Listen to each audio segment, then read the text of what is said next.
Hey folks, good evening. Welcome to another Money Space with me, Kalu Aja. Of course, on this space every week, 7 p.m. West African time, we're talking money, the economy, and finance.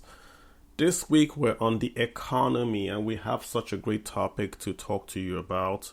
Which, of course, if you're Nigerian, you're an investor, you're a taxpayer, it's going to be an issue that you want to pay attention to, right? So we're asking the question, is Nigeria's debt sustainable, right? Lots of commentary in the past week about the Nigeria's debt, Nigeria's borrowing, and all that. Lots of commentators are asking, can we really in Nigeria pay down all this debt? Is the debt good? Are we borrowing for the right things? What is the real issue? That's what we want to get into this evening when we talk around this topic. And like again, what we do here is to give you the facts, give you the real information, so you can be better informed when you're having discussions with either policymakers or you just want to invest. You know what's happening, and you know why these issues are going to be a problem for your balance sheet or for your investment portfolio, right? Because this is a major thing. So we want to just do a deep dive, of course, into this and then see what we come up with. Again, guys, just request to speak. I don't want to monopolize the space. Just going to do a quick 10 minutes intro, give you the data. Then that way you guys can come back with those questions that are just fantastic. Again, we are on YouTube and we are also on Twitter. When I mean we are on, I mean we're trying to share these slides that we then have, right? So if you go to YouTube and you go to Twitter, you do see the slides that we share. They are visually, it's great for you to follow visually because that way you can see these numbers, you can see the interplay of what we're talking around, and watch basically. When you see, it's easier for you to ask questions and, of course, to understand better. So if you want to follow, I'm going to be sharing the tweets under the space link. I'm just going to share the first one here. But of course, if you hop into YouTube, I did share the handle, just my name, Kalu Aja. You would find it. You would find most of these visuals. So either one that you're comfortable with, just hang with us. Let's go do 10 minutes and then I'll hand the space back to you folks to ask your questions. Let's have a deep conversation about this, right? So first things first, we're just going to talk around the Nigerian macroeconomic indicators. I updated this for May 2026. And the key differences here, we've been trying to do this almost every month, right? The key difference here from what we did in April is going to be the inflation rate and the monetary policy rate. So those two have changed. The Nigerian inflation rate has gone up, right? Has gone up. The monetary policy rate has gone up. What's the inflation rate? It just basically means that prices of goods in Nigeria are going up, but at a slower rate. In this case, at a faster rate, about 15.38%. Why? Really, the war in Iran has driven up energy costs. PMS diesel costs have gone up, and those costs are a key driver that is now driving food and other things that have cost of goods to go up in Nigeria. So the inflation rate is up. In response to that, the monetary policy rate is actually supposed to come down, right? But the Central Bank of Nigeria actually it's actually supposed to go up when inflation goes up. But the Central Bank is basically saying that this rise is not really monitoring. It's because of an event, the war in Iran. So they're not really taking that rise in deflation rate into account so much. So they've reduced their monetary policy rate to 26.5. What that means for you is that if you want to borrow in Nigeria, you are going to borrow from 26.5%. That's what the banks borrow from the CBN. So the banks will not lend to you lower than they would borrow or they will discount from the CBN. That's essentially what that means for you as a Nigerian. Exchange rate has been very, very stable. If you notice, we've even gotten more funds. Like I always say, the only issue with the exchange rate is that the money is coming in via foreign portfolio investments. Apart from that, exchange rate, FX reserve has been very, very, so we could say consistent and stable, which is a big plus for Nigeria. GDP growth rate, It's there.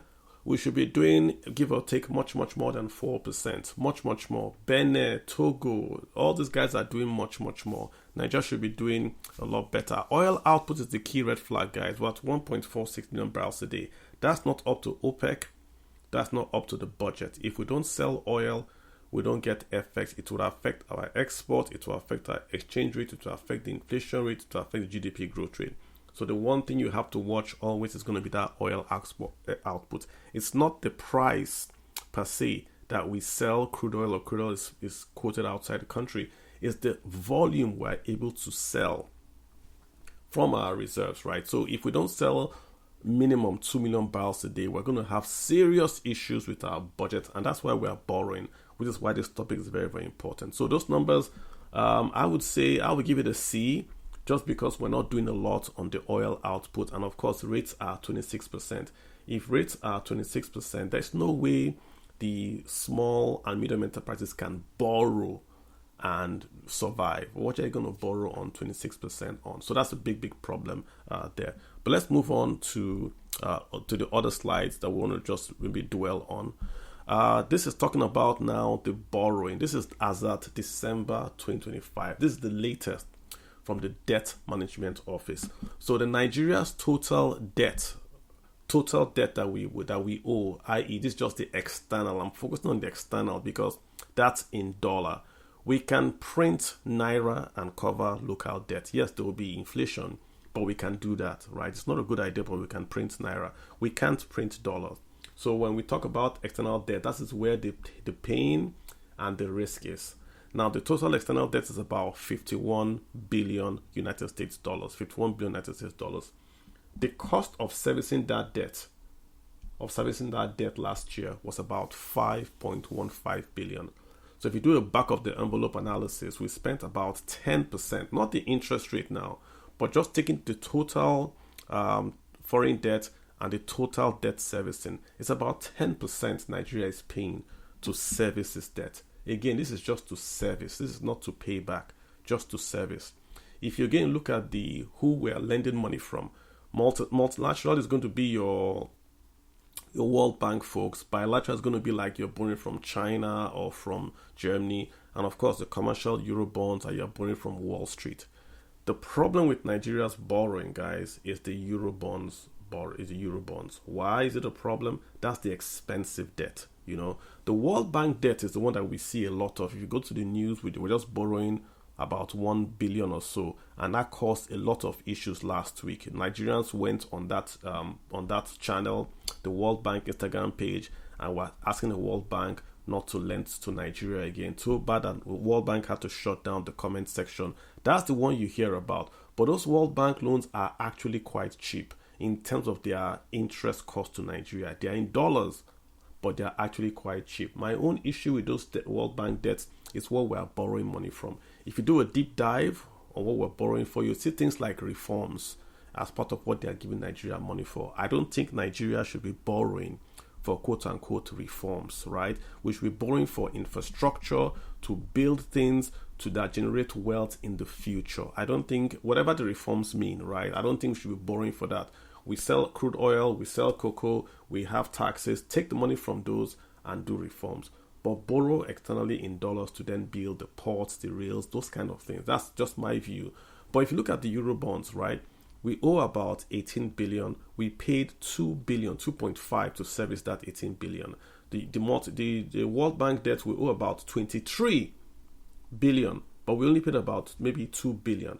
But World Bank, we owe 18, we paid about 2.5. So the Eurobond debt is the most expensive, right? And it's Wall Street, it's commercial. So that's the problem. That's what takes a lot of our debt servicing out of the oil sales that we make. So if you want to really have a good analysis or a good solution to a debt problem in Nigeria, you've got to do a bit of asset sales and address these commercial Eurobonds. If you can get your Eurobonds, the debt becomes very, very manageable in terms of servicing. The number might still be up, but the servicing cost will come down considerably. But the point is of this slide to show you that the real issue really is the Eurobonds. We've got to find a way to pay down those commercial debts because they are really, really high, right? Okay, let's go on to the next slide and see what we have, right?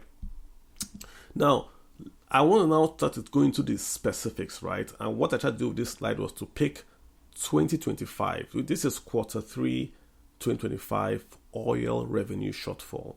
Again, this is the latest quarter 3, 2025. We don't have any 2025 6 numbers, but this is the latest from the Federal Government of Nigeria Budget Office.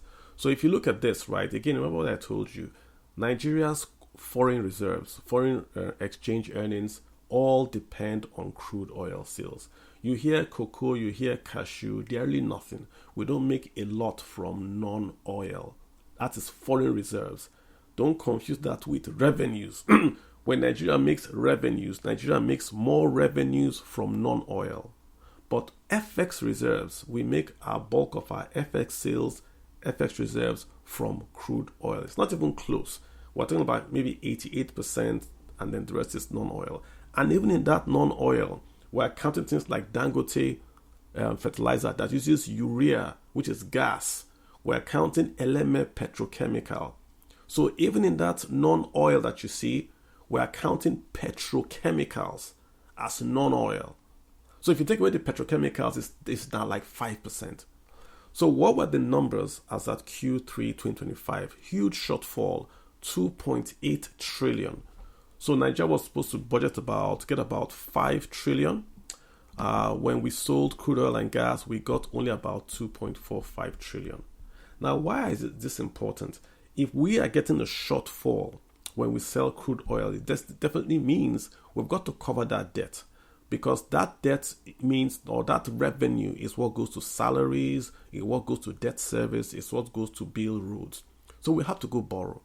So every time there's a shortfall, Nigeria has got to go and borrow. And as at quarter 3 2025, Nigeria had a shortfall of about 2.8 trillion. That tells you that Nigeria, of course, had to go borrow from somewhere. So when you see this World Bank borrowings, you see Eurobank borrowings, this is why we're borrowing. But the question is that, why is there a shortfall? Is the shortfall because we're not making revenues? No. We're making 2.45 trillion. That's a lot of money. The problem is that we are spending too much, or we have told ourselves that we can make much, much more. We said we're going to make 5 trillion. Was that realistic? 5 trillion as at 2025 meant we had to sell oil at about 86 and at about 2.1 million barrels a day. So was that realistic for Nigeria last year to have said we want to sell 2 million barrels when we're selling about 1.4, 1.3 in 2023? That's the problem. We project very, very generous revenues and we never hit them. But we are projecting those revenues because we want to go and borrow money. So we're making 2.45 trillion. That's a lot of money. The shortfall, in my mind, is not as important, because if we simply cut down the spending and then cut our coat around the 2.45, yes, we'd borrow, but we wouldn't have to borrow the whole 5 trillion. But because we have a lot of expenditure planned, then this shortfall has got to be financed. There is no problem with shortfalls. The problem is that the shortfall has got to be financed. Why can't we just simply say, oh, we don't have money? Because we don't have money, we're not going to spend money. We're not going to maybe build a new conference center. We're not going to go abroad for training. We're not going to buy new SUVs. Why don't we say that? Why must we finance the shortfall? That's the problem in Nigeria, that we're financing whatever shortfall, which means we then have to go to the Eurobonds, we have to go to the World Bank, we have to go to the domestic bond market. That is the problem in Nigeria, not the revenues. Like I always say, the spending is simply too much. Cut down the spending and you start to have a hold on this borrowing. The next slide is going to talk about this year. This is last year, right? Let's talk around what we're doing in 2026. I saw this report in the Punch. They were quoting the Nigerian Revenue Service report that was submitted to FARC. It's not yet out, but I'm seeing it in the papers. They are quoting where they got it from, and this is the numbers that they presented. So the actual revenues collected was about 7 trillion. Guys, are you hearing what I'm showing you? This is one quarter. Last quarter, I just showed you the slide for last quarter. Last quarter, Nigeria collected from oil 2.45. This year alone, just this year, this quarter, quarter one, from all the resources, oil, VAT and all that, Nigeria's making about 7.44 trillion, everything in, 7.44. Still, that's a shortfall. So we're at about 76% of target. We're at a 2.24 trillion shortfall. So again, go back to my argument. This shortfall that we're making, should we finance it? Should we simply say it's a shortfall, we didn't make this money, hence we're going to go back to the budget and say we're going to cut things out of the budget to take this away from the budget so we don't have to go borrow 2.24 trillion to augment the revenues that are not coming. That should be the way households behave, just like you guys on this space. If you want to spend 1,000 naira, you only make 500 naira. What do? You cut down your spending. It's foolish to go borrow for consumption, right? You can borrow for expenses like food because you have to eat. Maybe you want to pay your rent, okay. But to go borrow to go on a holiday is crazy, right? But Nigeria isn't following that simple advice. Why should we finance the shortfall when we can simply say, well, we don't have the money, let's put a can on it, or put a lid on that and say, we're going to come back to this spending when we get money. Because 7.44 trillion, boys and girls, is a lot of money. And with 7 trillion is more than the annual budget of many West African states. You can say that population is lower, but that's the point. We have a high population, and that high population is giving us a lot of VAT, company income tax, FIRS, and payee tax. We're getting all these revenues in. So why are we then still spending? The issue is not the revenues again. Is that we're trying to finance this. Because the takeaway is that the revenue shortfall puts pressure on borrowing and debt service in 2026. If we've made 7 trillion, stop there and say, okay, that's what we could do. So we're going to cut down foreign training in Nigeria. We're not going to buy any SUV. The president's jet, we're going to only fly maybe once a quarter. Something like that. You get the point I'm making. We don't have to finance the debt. And if we keep financing the debt, that's why the borrowing keeps on going up and up and up. That's why you keep on seeing Nigeria is going to the World Bank. That's going to is looking at the IMF. You keep on hearing all these rumors because we're trying to finance a shortfall. Why haven't we cut spending? That's the question. Why haven't we cut spending? All right. So the next slide again, we're looking at now the total picture, and we're trying to ask ourselves, just look at the total picture. What is this actually saying? Because people are saying, hey, if you talk to the government guys, they'll tell you, well, Kalu, we are borrowing, but our debt to GDP is very, very low. That's what they tell you. Our debt to GDP is very, very low. That's a red flag. So that's a red flag. That's a diversionary number. They're trying to give you a number that will divert your attention. Debt to GDP is, in my mind, it's difficult to argue what we're quoting it for. GDP does not pay back debt. Revenues pay back debt. Yes, you want to know your debt to GDP to understand what it is that you are doing in the economy vis-a-vis what is the proportion of debt to the total output of the economy. That is fantastic. So if you compare Nigeria's debt to Nigeria's GDP, it's very, very low. We're at about 32 to 35, which is very, very low. Let me give you a numbers. The US is above 100%. Japan is nearly approaching 200. So debt to GDP, Nigeria is doing very, very well because we're at about maximum 35%, which means the total output and our output is just, the debt is just about 32% of our output. Fantastic. Kudos to us. But again, guys, remember what I said. We can't go to Eurobond and tell the Eurobond guys, which is Wall Street, we can't go and tell them that we want to repay you with GDP. We have to repay them with United States dollars, and that's where the problem comes. Now, look at the numbers again. If you look at Nigeria's debt service to revenues, again, if you're following on Twitter, I'm sharing the slides. If you're on YouTube, I'm sharing the slides as well.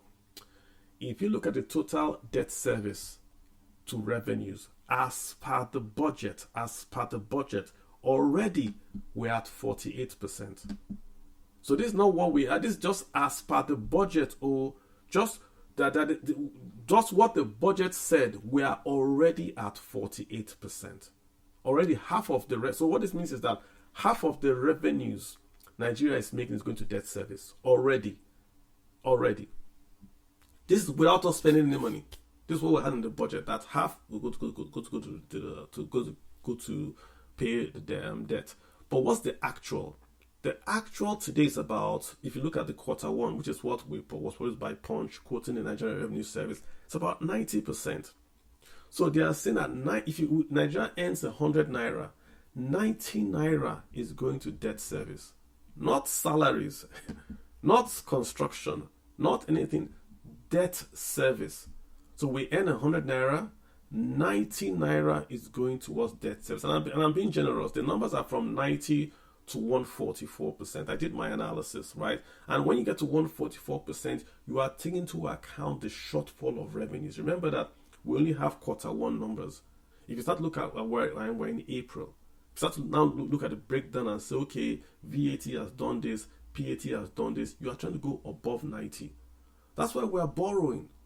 We are borrowing because the bulk of the revenues, we're making record revenues, guys. 7.7 trillion. Record.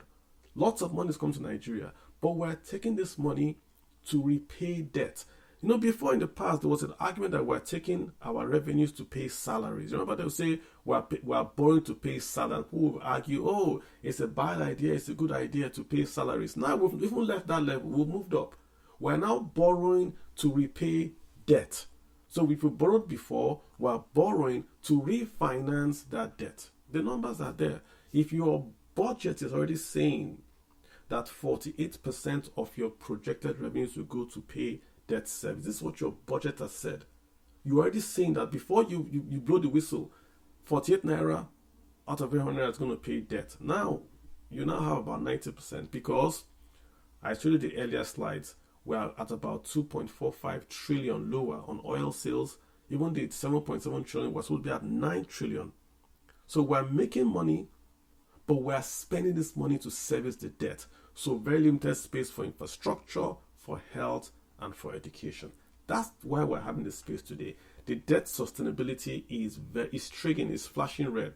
Now, if you are following the news, right, globally, you would have read that that Iran and the US are at the final stages right now of agreeing a peace deal, right?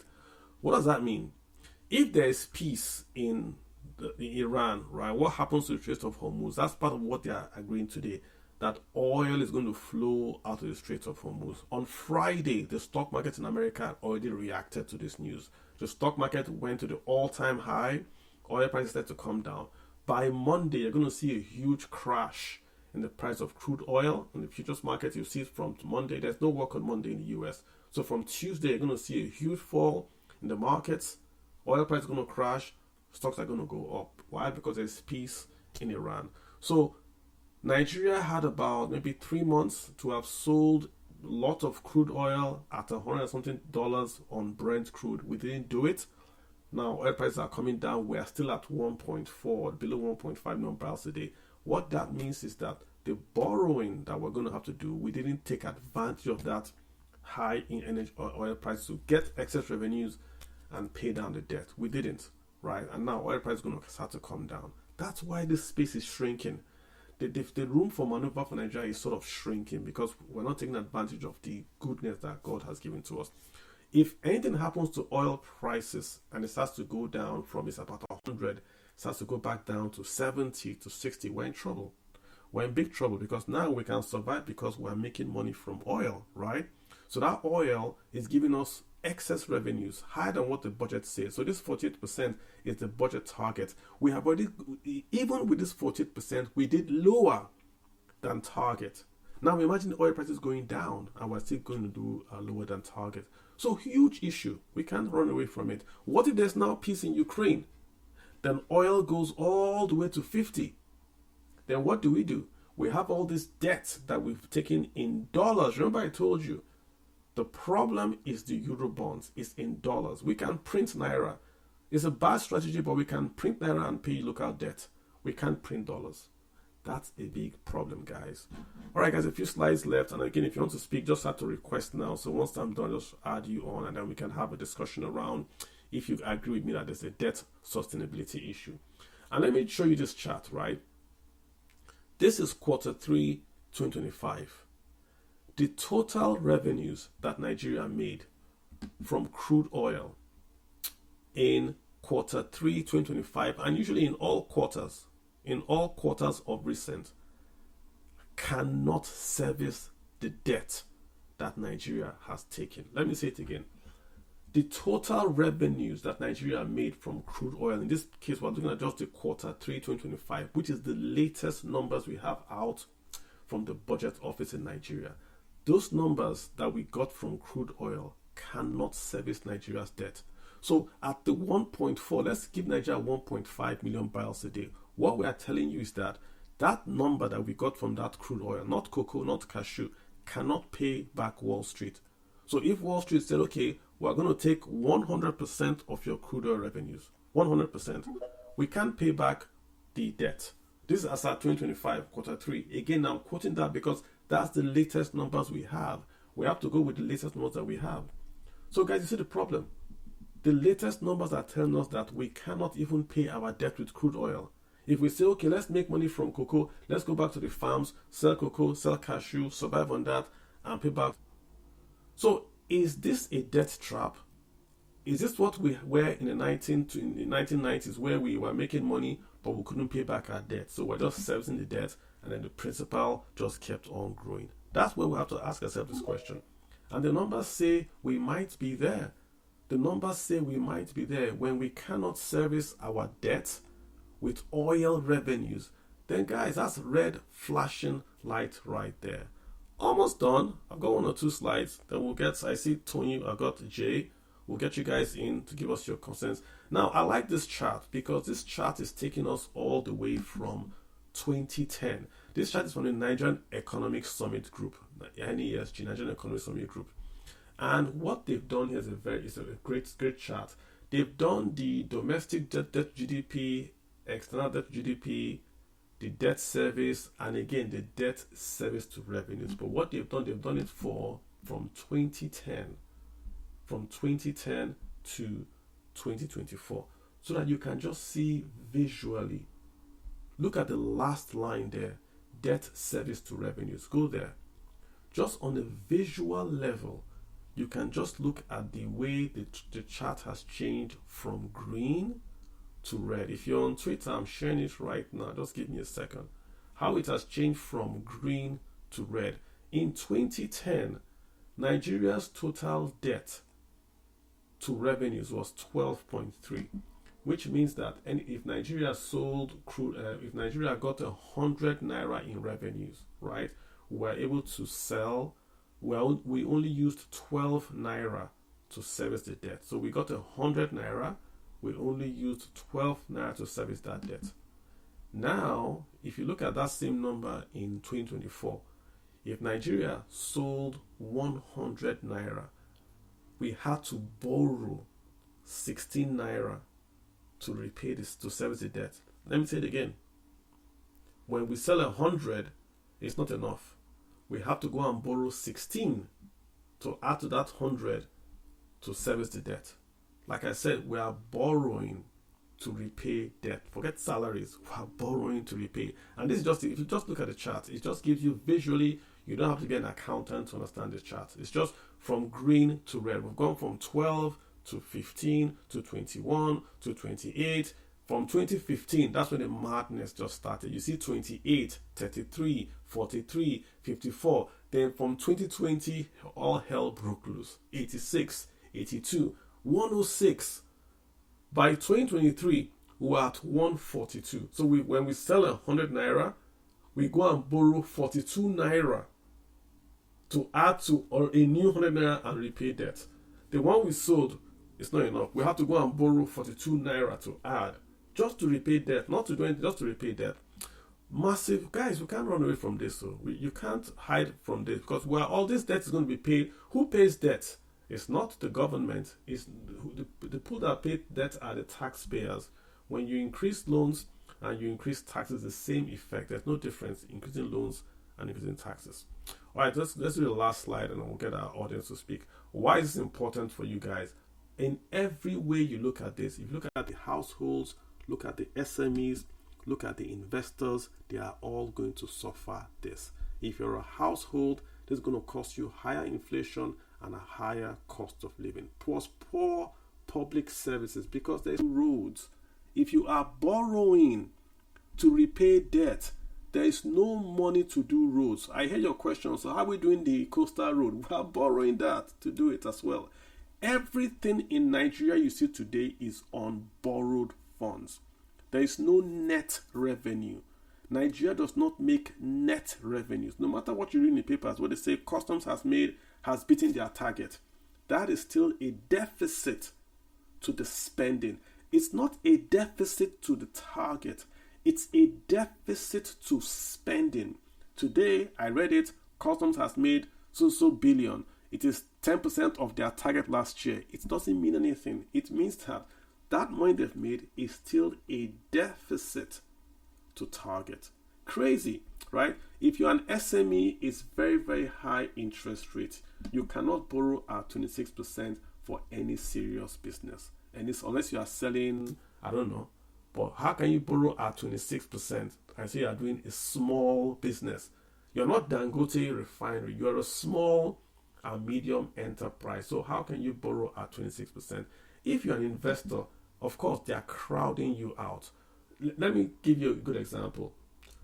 Last week, the government wanted to sell, the numbers escape me, so I don't want to quote numbers. When you see the government selling treasury bills and investors rushing to buy them, it's not a flex. What is going on is that investors are saying that we don't see any opportunities outside the government. So we're prepared to give the government our money to invest for us. So we're prepared to take the 15% government will give us than going to invest in a farm. So it's a negative effect that the private sector is saying we are prepared to give the government more money than the private sector. When you see that happening in the economy, it's a bad sign. It shows that the investors do not trust the economy to invest money to create jobs. If you had ₦1 million today, you can do pure water, you can do chicken as soon and sell, you can maybe open gas station, you can do many things. But if you feel that the cost of doing those things are so much, then you will take your money and go to a bank and say, bank, here's my money, pay me interest. You are going to get a guaranteed rate of return, but the economy is suffering because you're not creating jobs for people to then work. How many people can work in a bank? Banks are less than 5% contribution to GDP. Farming is 20% contribution to GDP. So if you have more people farming, there's a higher input. But loans don't go to farms. Loans go to oil and gas. That's the problem with Nigeria. The sectors that employ more people are not growing. Agriculture is not growing. Trade is not growing. The sectors that are very, very vibrant, banking, are very, very small contributors to Nigerian GDP. Very, very tiny. So you see lots of banks, but they have a very, very small contribution. You see farms everywhere. They have a large contribution to the economy, but there's no credit going there. There's unemployment there. There's no growth in farming. That's why the economy is stagnated. Last slide, guys. Last slide, and we're going to call our people. Just to emphasize the point I made about the crowding out. I looked at the numbers exactly. Net credit to the government is higher as at 2025 quarter 3, which is the latest report. The net credit to the government is up 1.81%. So whatever the target was 23 trillion. It's going up to 24 trillion. But the credit to the private sector, the target was 76 trillion. Is down to 72 trillion. So the banks are lending more money to the government whilst cutting credit to the private sector. Why? The banks are not fools. The banks have shareholders' monies. They do not believe that SMEs are viable and can make money. So they want to lend money to the government. I shared a tweet the other day. I said, if you're a banker, they borrow at 10%, give to the government at 20%, they go home. That's not banking, but you can't blame anybody. That's how the economy is set up. If you give to the government, you are getting risk-free return. The risk-free rate should not be high to encourage savings. The purpose of credit is to go and grow the economy. If you make risk-free too high, then investors will go and invest. Look at that's why you have to clap for Dangote every time you see him. If Dangote had taken 20 billion United States dollars and given to a bank, he would be a trillionaire today with no risk. With no risk. But he has invested in a refinery, he's creating jobs, he's doing this, he's doing that. He is taking a huge risk. Huge risk. And that's the problem. All right, folks, we've done a lot. Let's get the folks to hop in here and give their comments. Tony, hi, Tony. You've seen my chart, you've seen my slides. What jumps at you, Tony? Good evening, everyone. Can you hear me? I can hear you, sir, Tony. I can hear you, yeah. Okay, that's great. So what I want to talk about is, from what you've said, you said if we do not cut our spending as a nation, if we do not practice austerity, because personally I've also read about some countries that came out of economic quagmire, and one of the strong points I got from some of my research is that a lot of those countries, their government cuts spending. Yeah. And as the government cut spending, there was more money for the productive economy. There was more money for other things to happen. Yeah. Now, in the Nigerian spectrum, we have seen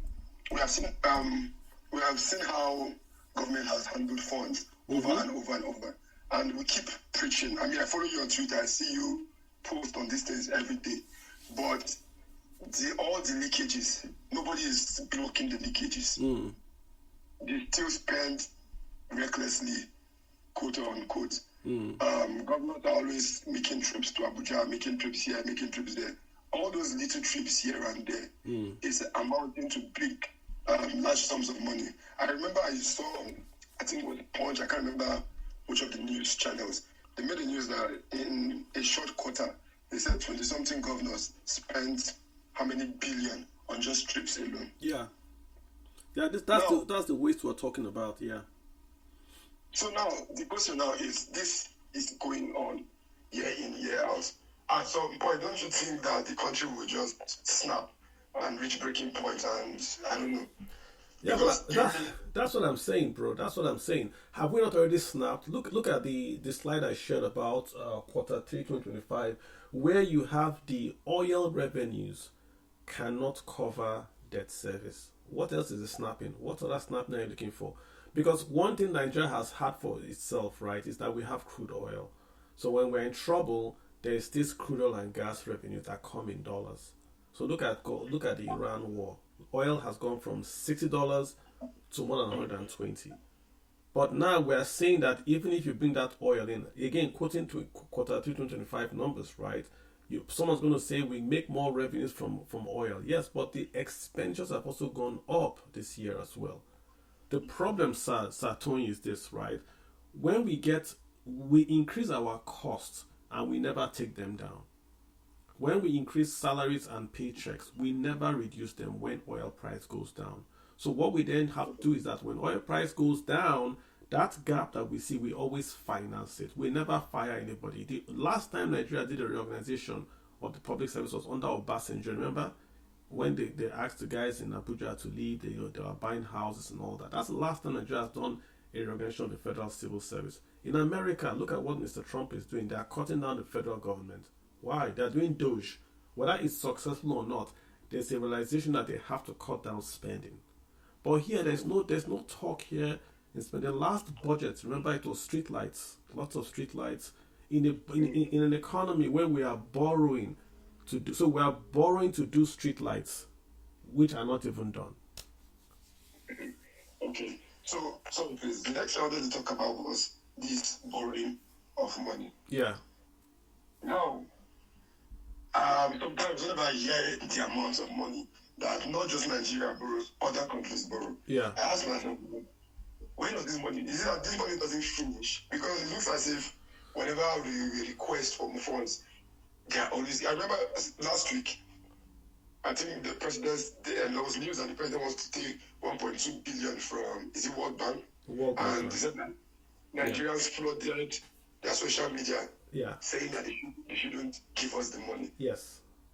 Now, embarrassing and funny as that is, Nigerians are justified for doing that because I agree. on the lower scale in Nigeria, most people are just trying to survive. Most people don't have decent life. Like when I say they're trying to survive, they're just trying to ensure that they're able to feed maybe twice a day, they're able to pay their rent wherever they are, and they're able to do some little things for themselves, and they're okay. Yeah. And they're okay. So now, this borrowing that we keep borrowing and it keeps compounding. What happens, because with the way we are behaving, now it looks as if the hope of paying back these funds is So I want to ask you a question, Tony. What's your question so I can? Okay, now the question now is: are we going to be able to pay these funds later in the future? Because a lot of people are always complaining that it's our children's children that will pay this borrowed money. The only way we're going to pay this money back, if you ask me, in my opinion, is that we're going to have to sell something. Either we're going to have to sell LNG, or we're going to sell NNPC, or we're going to sell farmland in Nigeria to someone to pay this money back. How do you pay back 18 billion? How do you pay back 51 billion? It's not due today. It's not due today, but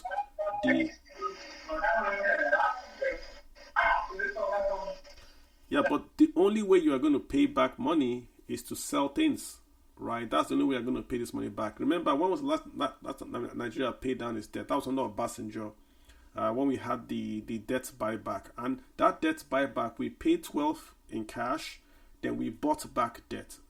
So it's not as if we went and we paid the whole debt down to 100%. They had a deal.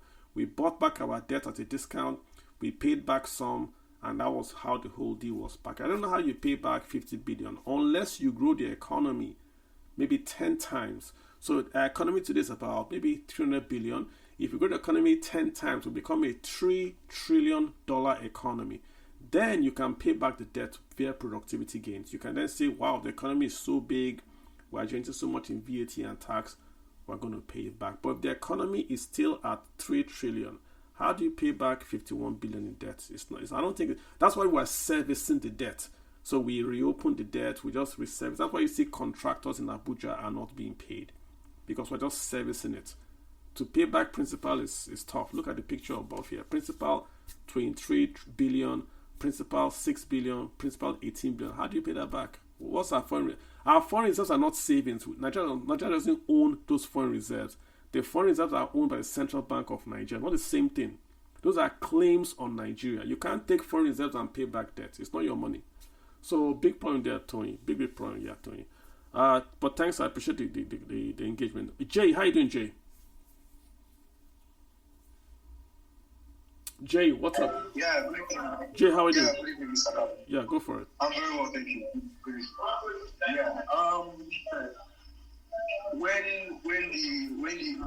When the octogenarian came into office, the first year I was very, very skeptical. Because ever since, like you mentioned, everything has just gone towards a downward spiral. 2015. We were doing very well, we were growing, and I can remember, 2013, circa 2014. I think we were one of the 5, top growing economies in Africa. We were doing, things were not really hard. I can remember I was still that was my first year in the University of Lagos, 2013. I was still in Congo.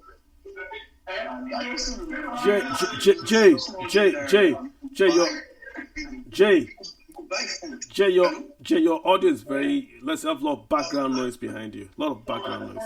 You want to fix that? Okay. Yeah, fix.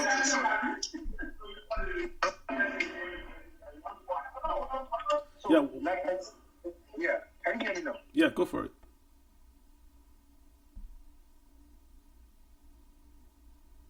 Jay, you want to unmute? Go ahead and unmute. Okay. Sorry. Can you guys hear me now? Yes, sir, I can. Okay, sorry.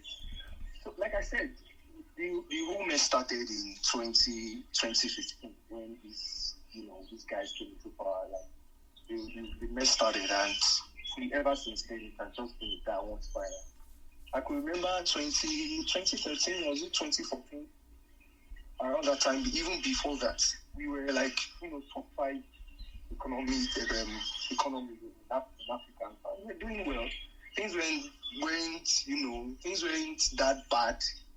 And, things have just gone towards the down. And if I would like to use, I'm a Christian, and I would like to use scriptural verse. The Bible says that the borrower is slave to the lender. Yeah. You can't. That is true. There's nothing. Yeah. There's nothing wrong in borrowing. But what are we doing with those monies? What are we doing with these monies? And when you bring up points like this, supporters of the government, they go gung-ho, they start saying, oh, this, that. I remember when Buhari printed 40 trillion? 22 trillion. 22 trillion. Yeah. Thank you, sir. It was 22 trillion. When, what was the motive behind that? What was the motive behind printing that amount of money, and where did that money go to? He was paying fuel subsidy, so he had no money to do anything else. So he had to print his whole budget. That's what he was doing. He took the money he was earning from oil and gas and VAT to pay fuel subsidies. So he had to go to the CBN and print money to do everything else. I don't even have a problem with borrowing, but we should practice some form of fiscal responsibility and use those monies in a very effective manner. Nigeria should practice. I mean, I hear you, but the point is that most people, I want to equip you with information so that when you are talking, you have data. If you can download all the slides I've shared with you, they are all from the federal government. All from the federal government. The numbers are crazy. Nigerians don't yet understand what's happening to them. Like I've said, if oil prices start to come down in price from the $120 a barrel to about 50, 60, 70 a barrel, we're in serious trouble. Because what it means is that you're going to borrow more. Even with the oil price at 100 and something, we are posting fall in oil revenues and we're posting a fall in total revenues. Nigeria is banking on the tax reforms. And the tax reforms are going to bring a lot of money. What if they don't? There could be next year is going to be politics, 2027. Do they want to collect taxes in 2027 election year? I feel that they would be careful about really going after taxes because all these tax reforms we're talking about will happen in 2027. That's when people are going to pay their new taxes. So I'm a bit worried about that, yeah. But Mr. Kalu, I wouldn't put anything beyond this government. All right. I wouldn't put anything beyond this government because these things, they are just tone deaf, to be honest. All right, we'll see. We shall see. We shall see. Thanks for the engagement. I appreciate you, sir. Thanks so much. OTO. Hey, OTO, how you doing, sir? All right, I'm fine. Thank you very much, Mr. Kalu. Yes, sir. Welcome. Yeah, thank you very much. Yeah, I think this is a very interesting topic. But I would like to start with the banks you talked about, for example. The banks? Recently, the banks are just done with their recapitalization. Yeah. We've seen our banks are stronger. But I'll just say they are stronger on paper. Because if you come to look at the capital reserve ratio, see the federal government, the central bank is withholding 45%. That means for every 100 naira that is being saved, 45% is totally dormant with the central bank. The bank just has 55% to play along with. And I don't think the banks will be crazy enough to risk giving out that 55% as loan to small-scale business owners. That's why you see them jumping into treasury deals, bonds, and so on. So there is a negative effect from what the central bank is doing. And if that continues, with the hope of the federal government being able to pay back these loans through tax, when these companies cannot fund their businesses through loans, how then will they generate profits for the federal government to be able to tax from? It's already showing, it's already showing, sir. If you notice, the 2016 quarter one was lower because they did not get monies from from CIT. It's already showing what you're saying. Yeah, they didn't get monies from companies. They didn't pay taxes. Yeah. Yeah, thank you. So, like you said, which is very true, the war in Iran will soon be over. The war in Ukraine might likely follow suit. So I think it is really a death trap. There is something the Eurobonds, the IMF, World Bank, there's something they are not really telling us. And I believe, just like people with rumors will fly around that China is taking over African countries, I believe that will be the next phase of what's going to happen. Like you said, they might end up selling some refineries. They've already sold it. They've already sold it, but refineries are scrap. They're not going to get any revenues from there. They're scrap. Look. I want to pick up something you are talking around. When Emefiele, you know how Emefiele was the CBN governor. I think he did a lot of damage because he allowed Buhari to spend. But when you look at Nigeria's a developing economy. You have to fight as a central bank governor. You have to fight between inflation and growth. And you can't win both of them. If you come to the SMEs and tell the SMEs, I'm going to give you cheap loans for you to grow, then you are doing inflation. But if you fight inflation, you are killing SME loans. That's the problem in Nigeria. So where do we draw? Which one should we tilt towards? Should we tilt towards fighting inflation or growth? If you ask me, Otto, and you're a finance guy, we should tilt towards growth. Inflation will come, but we have got to grow the economy. Because when we grow the economy, we are fighting insecurity, we are creating jobs down the line. If we focus on only monetary fighting inflation, it's a big problem. That's where my view. I get what they are doing, that they're trying to fight inflation, but at the cost of not growing the economy, that's a very, very risky thing for an economy in Nigeria where we have young people that have no jobs. Everyone has a younger brother at home without a job. With this kind of economy, you've got to focus on job creation, consumption, and productivity gains more, in my view, more than fighting inflation. What's your take on that? Yeah, it's true. It's true. I go with the monetary policy, but you see, I think there is a clash. We are in a nation where the central bank is not absolutely independent, and already there is a clash between the monetary and the fiscal policy. When the president came into power, I think in 2003, and announced subsidy removal, the plan was, the idea was, from the removal of subsidy, Nigeria will be able to pay off some loans, Nigeria will be able to finance capital projects, capital expenditures will improve, and so on and so forth, allocations will stay. But in doing this, they said trillions will be saved and so on. But in doing this, they ended up, creating unnecessary expenditures. Mr. Kalu, I'm going to give you an example. Not on papers. I work with the state governments. And you talked about training earlier. We're about to go for a training. But the cost of the training was so expensive. We were going to be lodged and so on and so forth. And this man brought an idea that, no, let us invite the trainer to come over. We pay accommodation for him while we come from home and attend. But you see, it was people kicked against it.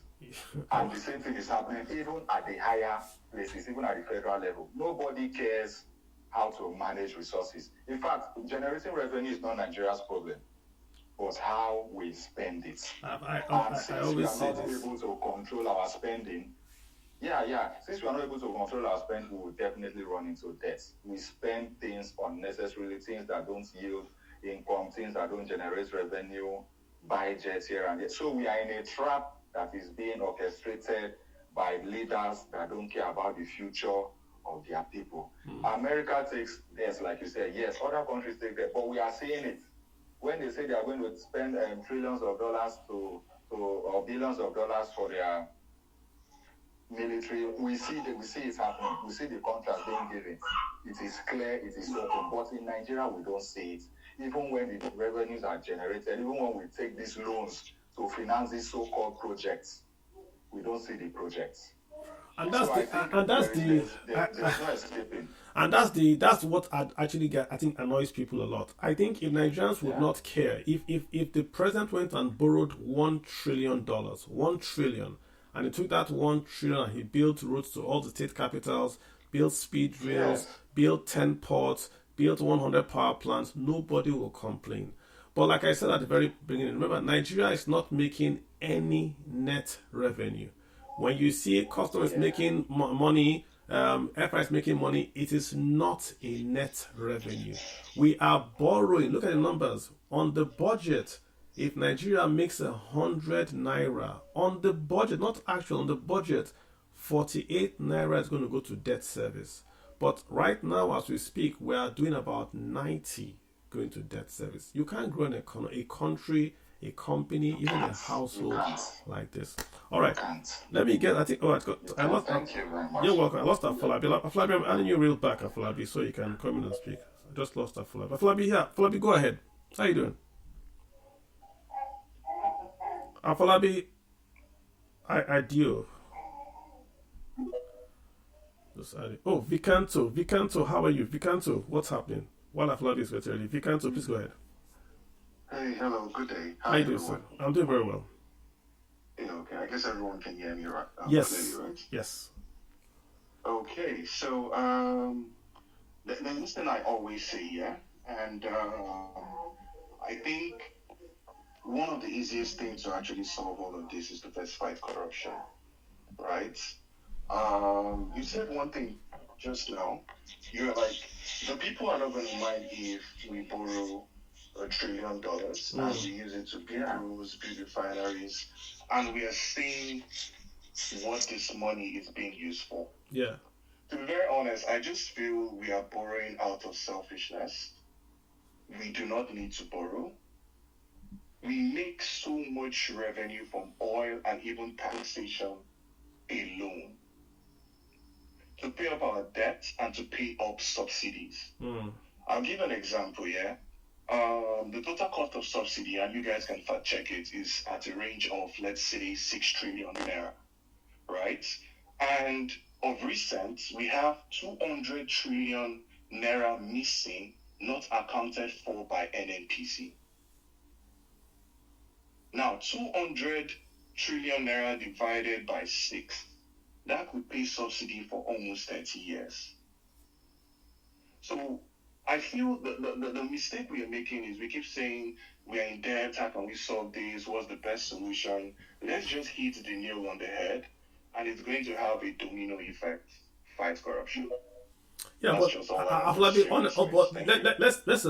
let's assume today, right, we cancel all corruption, that 100% of the revenues we make in Nigeria, not a kobo is stolen. We are still going to take 48 naira. Sorry, I think I'm done. Yeah, sorry, I was on mute. Sorry about that. Let me see here. Let's assume we cancel 100% of the corruption. 100% of the corruption. According to the budget, we're still going to spend 48 naira to service each 100 naira revenues. 48. That's nearly half. So again, honesty is not going to solve Nigeria's problem for now. It has to be a total austerity budget. That word austerity, we run away from it in Nigeria. But we've got to go back to the basics and say, strip down the budget to its DNA. If it's not going to create jobs in Nigeria, cancel it. Like I said, if it's not health and human services and defense, every other thing, including infrastructure, should be risen on a zero budget. What will this road do in Nigeria? How many jobs will it create? If it's not going to work, pend it. Pend it for now. Health, human services, defense. These are the only three things that we must spend money on. Every other thing we can wait. We don't have to go for build conferences. We don't have to build national theater. We don't have to build this just be very, very focused. We have, just like how you do in your household. If you don't have money, do you pay for DSTV? No. Don't you want to watch Arsenal win the Premier League? Yes, but you don't have money to eat. Why are you paying for DSTV? Nigeria will borrow money for the DSTV, borrow money for the food. You can't run a country and economy that way. So we've got to get a bit serious with our Rasanya report is there. We are creating new ministries. We have Ministry of Agriculture, then we have Ministry of Livestock. We have more special advisors than we have GDP growth in Nigeria. So we are spending too much money in the country. That's just it. Because you have to come back. Okay. I totally agree with you. We need to strip the budget DNA. We need to be very specific on what we want to do, what is going to benefit the nation. I totally agree with you. But like I said, and which I believe history has pattern. Yeah. Majority of the time, you just have to hit the nail on the head, whether you like it or not. The truth is extremely bitter.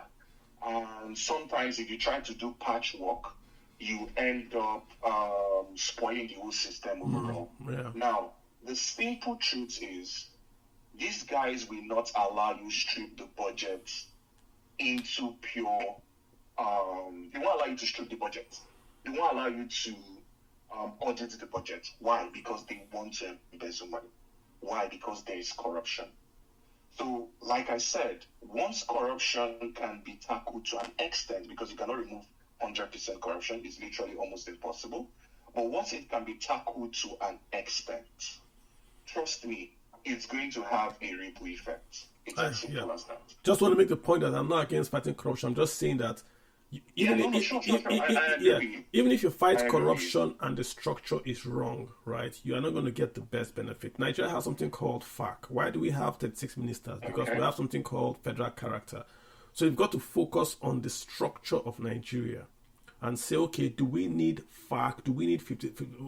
Let me tell you, if somebody wins elections today, he must have appointed 6 ministers. He might not give them a portfolio, but he must have 36 ministers. So why? Why? So those things have to be tackled in also with corruption, right? You say, okay, we're going to focus on this, not only corruption, on the stealing, right? And we're also going to focus on just streamlining the budget. Then if you do both two, I think you're going to be rather good. Yeah. Thanks. I appreciate your comment. Yeah. Afolabi, how you doing, Afolabi? Afolabi, how you doing? Yeah, how you doing, Kalu? Doing very well, sir. Yeah, thanks for giving me another opportunity to speak. The last time you spoke about family, these are radical ideas where I don't know how it's ever going to come to pass in Nigeria in terms of even getting rid of that. It's just 1970. It's just 1970, sir. It's not like it's just recently that we had FAC. Recently. I know they're radical ideas, but I just want to say, one, I think I disagree when somebody says we don't have a revenue problem. I think we do have a revenue problem. But the question I have, Dr. Khan, can the budget even tell us what percentage of these loans is going into infrastructure projects and what is going into recurring and even debt servicing? Can we get that data? We can, but it's not dated. We have it not as at 2024. It's from the DMO.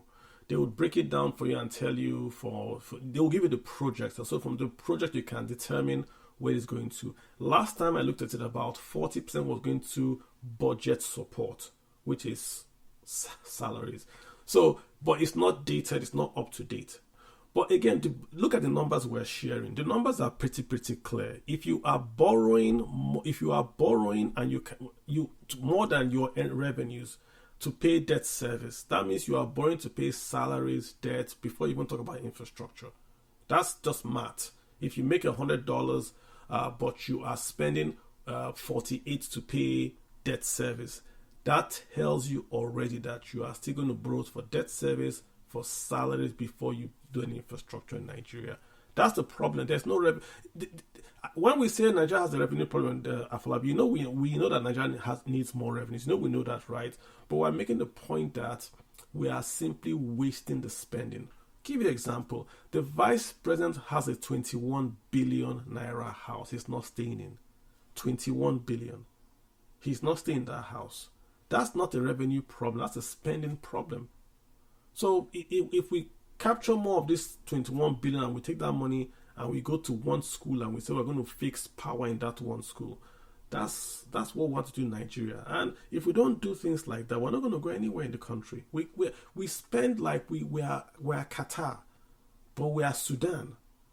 That's the problem with Nigeria. We just the last budget has 7 trillion in added expenses. 7 trillion from National Assembly. They're called constitutional projects.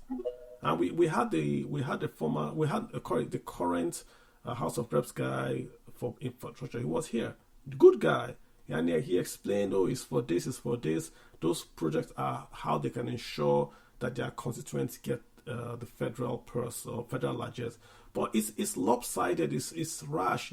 Some guys want motorcycle and hairdresser. In the federal budget, you see money for hairdresser. In a federal budget, you see barber, you see motorcycle, keke. You see in a federal budget, we're going to take raw cash and give people. In a federal budget, we're going to take raw cash and give people. It's a waste. The money is wasted. Nigeria, if we are paying poor people in Nigeria 25,000 naira a month, you will see it in your village. In my village, you come to my village and you pay those people in my village 25,000 every month.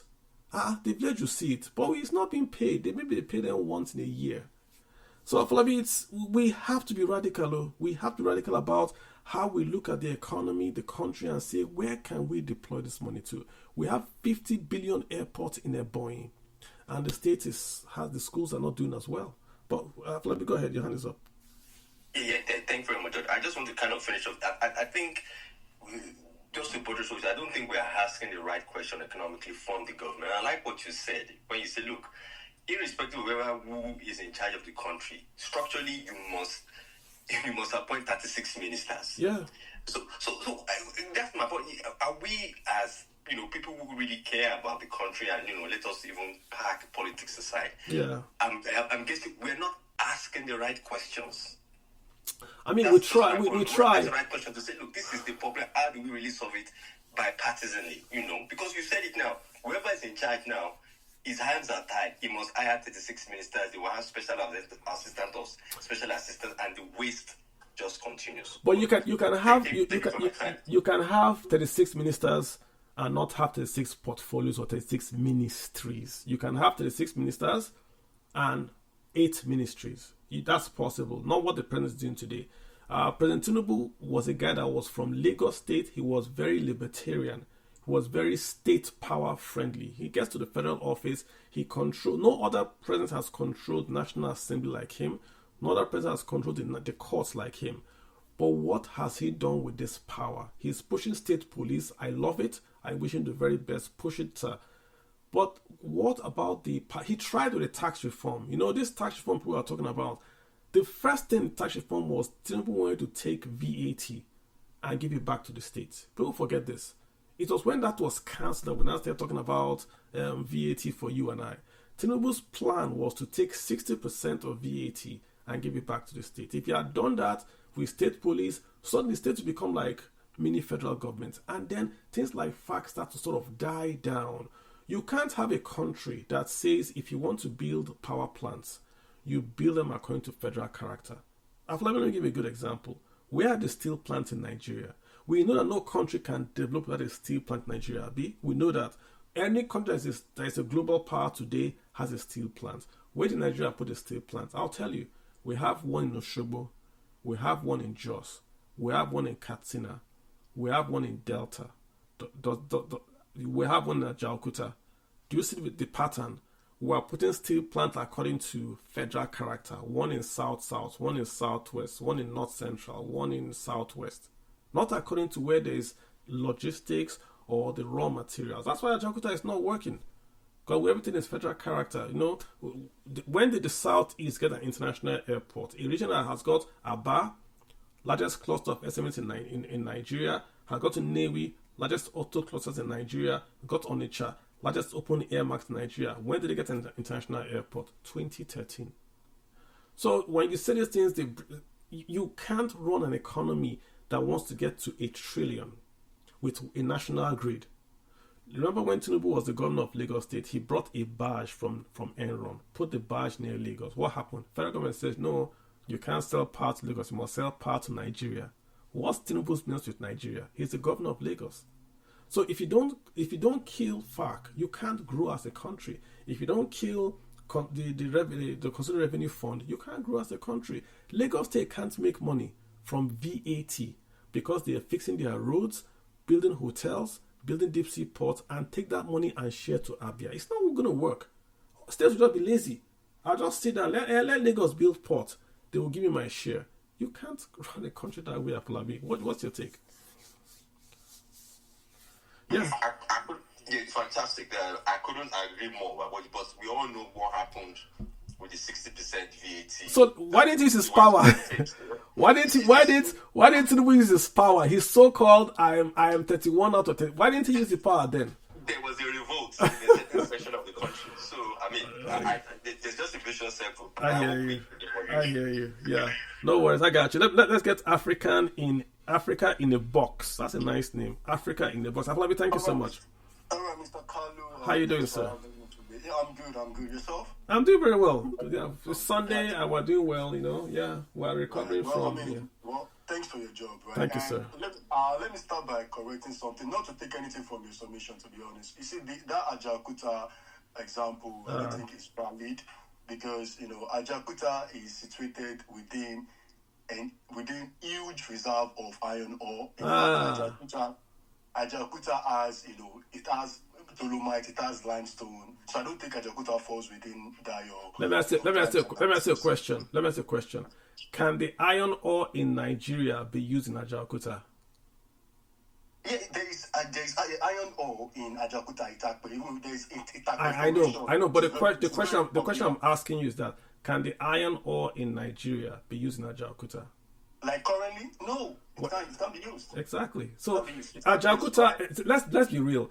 So when I've studied Ajaokuta extensively. The Russians did us 419. That's why they did us 419. Let me give you a brief story of Ajaokuta. Diversion. It's a very interesting story. Diversion. When you want to make steel, there's what they call furnace. There's furnace that Ajaokuta has a furnace. There's also what they call direct, which is the DRI, direct reduction, direct something induction. When Nigeria wanted to build Ajaokuta, we didn't have crude oil. We had no money. So we went around the world to look for loan to build a steel plant. Nobody gave us a loan. Russia said, we'll give you a loan.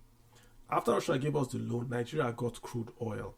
Nigeria now said, listen, we want to build a bigger plant. We don't want small plant from your loan. We want to build a bigger plant. The problem was that this furnace method was a brand new method. This was 1960s. It was a brand new method. So Nigeria went around the world and they told Nigeria this furnace method cannot work because the iron ore in Nigeria, you can't use it. It's low quality. It doesn't have enough iron to make iron ore. What the Russians did, Russians came and told Nigeria that they've done survey and they have found a place in Nigeria where they can get high quality iron ore that they can use to make to Ajaokuta. So Nigeria gave them the contract. They started the contract. It was when they had built enough. They said, oops, we don't have any more iron ore. Nigeria at that point should have cut off the contract. For some strange reason, we refused. Ajaokuta was Russia's single largest foreign contract, I think to date. There was direct flight from Russia to Nigeria. About 20,000 Russians moved here. Salaries, everything, they were here. And they just ran when Ajaokuta was built, there was no Delta state. The port in Delta was built for Ajaokuta specifically. The railway that's railway that comes with Itakpe, that the guys in Delta, was built specifically for Ajaokuta. Why? To import the limestone, to import the ores. That place in Guinea that China is now controlling. Nigeria wanted to go to Guinea and bring in the ore, take it to Ajaokuta. So but why was it a problem? Because it was a wrong siting. It was built near. There's no water. There's no rail. How do you have moved the steel out? How? They should have put it near the River Niger. So you could have moved the thing from the Atlantic Ocean via barges into Ajaokuta. Why didn't they put it there? Diversion, Africa, but come back, Africa. Go ahead, sir. Thank you very much, Kalu. Yeah, to be honest, this is the second time. I'm hearing you say this Ajaokuta analysis, and the reason why I requested for the mic is to somewhat correct it, because as I speak, I'm a geologist, right? And I did a lot of research in Ajaokuta, right? So yeah, we can't call Ajaokuta iron ore reserve high grade, but it is medium grade, right? But it's low grade. It's not medium grade. It's low grade. It's medium. I know this. I worked on it. Okay, but the iron ore in Ajaokuta cannot be used. In Kogi cannot be used in Ajaokuta without beatification. It has to go to a Itakpe first. That's the point I'm making. So why did we build a steel plant near the iron ore source that was of low quality that still needed beatification? Why not just build it near the water and then build the railway from the iron ore to Ajaokuta, where the steel plant would be? That's the point I'm making. We built the Ajaokuta near in Ajaokuta of the iron ore, but the iron ore is medium quality, to quote you, sir. So why not build it near the water? Then build the railway from the ores to the plants. That's what I'm saying. We put the cart before the horse. It's like the same with the power plants. The gas is somewhere. We build the power plant somewhere. Then now we're complaining of gas pipes being blown up. Why not build the power plant where the gas is? Then do the transmission lines to take it all across Nigeria. Well, it's the same thing. I get your point. I mean, we caught a lot of cost there, right? Correct. Switching it at Itakpe, yeah. Yes, sir. Yeah, so another thing I want to talk about is the loan aspect, right? To be honest, the way we obtain loan in Nigeria is different from how developed countries obtain their loan. Yeah. I mean, people mention America a lot, right? America don't go to IMF or World Bank to obtain loan.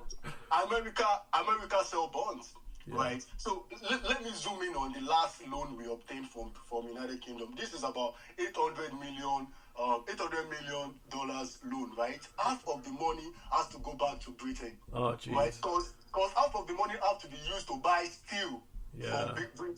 Guess what? The next day, the Prime Minister came out and said, "Oh, we have found a way to revive our dead steel industry," and it's because of the deal they made with Nigeria. So majority of these loans that we just talk about, majority of the money is not even coming to us, and half of the money, right? Half of the money is going to Britain, right? And half of the money is probably going to Chagri. That was just going to Chagri. So it's not coming to us. Yeah. Spoiling about Sunday. That loan was just a crazy loan. Essentially, what that loan was, was that a private individual wanted to buy steel in the UK, and the UK guys told him, "Come and buy from us." And he says, "I don't have money to buy from you. Your steel is too expensive. Oh, we'll give you a loan to buy, but because it's so much money, let Nigeria guarantee the loan." That's what happened. So Nigeria is that loan was Nigeria guaranteeing a private individual to buy steel from UK. Has anyone in this space heard about anybody buying steel from England? You buy steel from China and South Korea or Mexico. Has anyone seen any project that UK supplied steel for any project in this whole world? Has anyone ever seen? If you see, share on the space where you saw UK went and they were building a train, then they went and bought steel from UK. It's too expensive. That plant, just like Africa is saying, that plant that Nigeria bought the steel from was dead. The government had to go in and save that company. So the company was dead. The government of UK nationalized the company. Then the government of UK then went to its individual in Nigeria and said, "Come and buy steel from us. Get Nigeria to guarantee the steel." So in effect, Nigeria subsidized a company in the UK. That's what the loan is for. We went Nigeria, Africa, went to the UK and subsidized workers and a factory in the UK. Their PM came out, like of Africa is saying, their PM came out and tweeted it that he has saved the plant and the workers. That's what Nigeria subsidized. Let me give you the killer, Africa. There are 3 steel factories within Lagos and Ogun State. 3 that Nigeria could have gone and taken that money to and give them the contract and said, "Okay, you guys go to UK. You guys have done the same thing." They would then have to go to the UK, come to Nigeria and do a joint venture. So those Nigerian steel companies would have maybe bought even that UK company, exported the materials to Nigeria, or exported the technology to Nigeria. We didn't. We went and subsidized a UK company. Now that tech is going to be in the UK. We would never have it in Nigeria. China developed by buying dead, rusting, old companies, still companies in Germany and Europe, taking them to China, learning how to make high quality steel, and then making theirs. Nigeria is not doing the same thing. Africa, man, that's crazy. But good point, good call out. I mean, Tommy, thank you very much. Thank you very much. I appreciate you. And if you look at the other half that is coming to Nigeria, right? We use it to build a port. And this port will be used the port is existing now. The port is existing. The port exists. The guy is already on the port. It's not. We're not building. It's already existing. It's a sweetheart deal. That deal is just annoying. That's one thing. That's why I don't like this gentleman. He's too self-dealing. That's the president. He's too self-dealing. Everything he does, whether it is good, if you look behind it, look at the coastal road. It's a beautiful road. Beautiful road. That road would increase the GDP of Nigeria. That road. But why is he doing it? Why is he doing it? Because it favors him personally. If you are taking that same money, that road had no budget allocation. There was no budget allocation for that road. They now have to put it back into that road. We don't know till today. Today, no one can tell you how much the coastal road is going to cost. No one can tell you. It's a PPP. Well, God says $12 billion.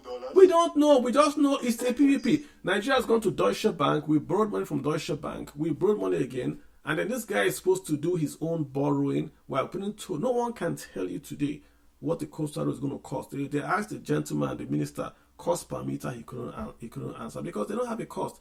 They want to build that road, then toll it. Then they will now give us the cost.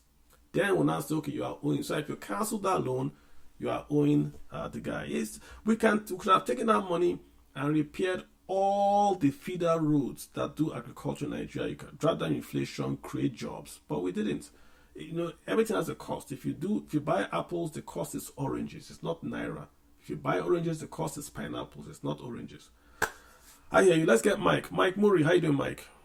Mike? You've seen our presentation. What comes to your mind? We're talking about is Nigeria going to a debt trap? Are we borrowing too much? What risks do you see, Mike? Talk to us. Personally, the thoughts on my mind are, I have checked, and definitely I believe that yes, we are borrowing too much because there are no projects on the ground that justify that amount of borrowing. There's no production on ground. There are no value chains being developed and all that. But the questions on my mind were, are there any specific value chains that small or medium-sized businesses can go into to basically export and bring in foreign exchange that would help boost the economy?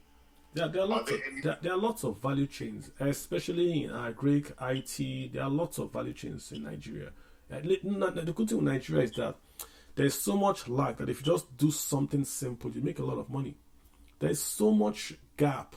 We import palm oil, we import gari that we have locally here. If you come to Nigeria, you have a cassava processing plant that can turn the cassava tubers to high quality cassava flour.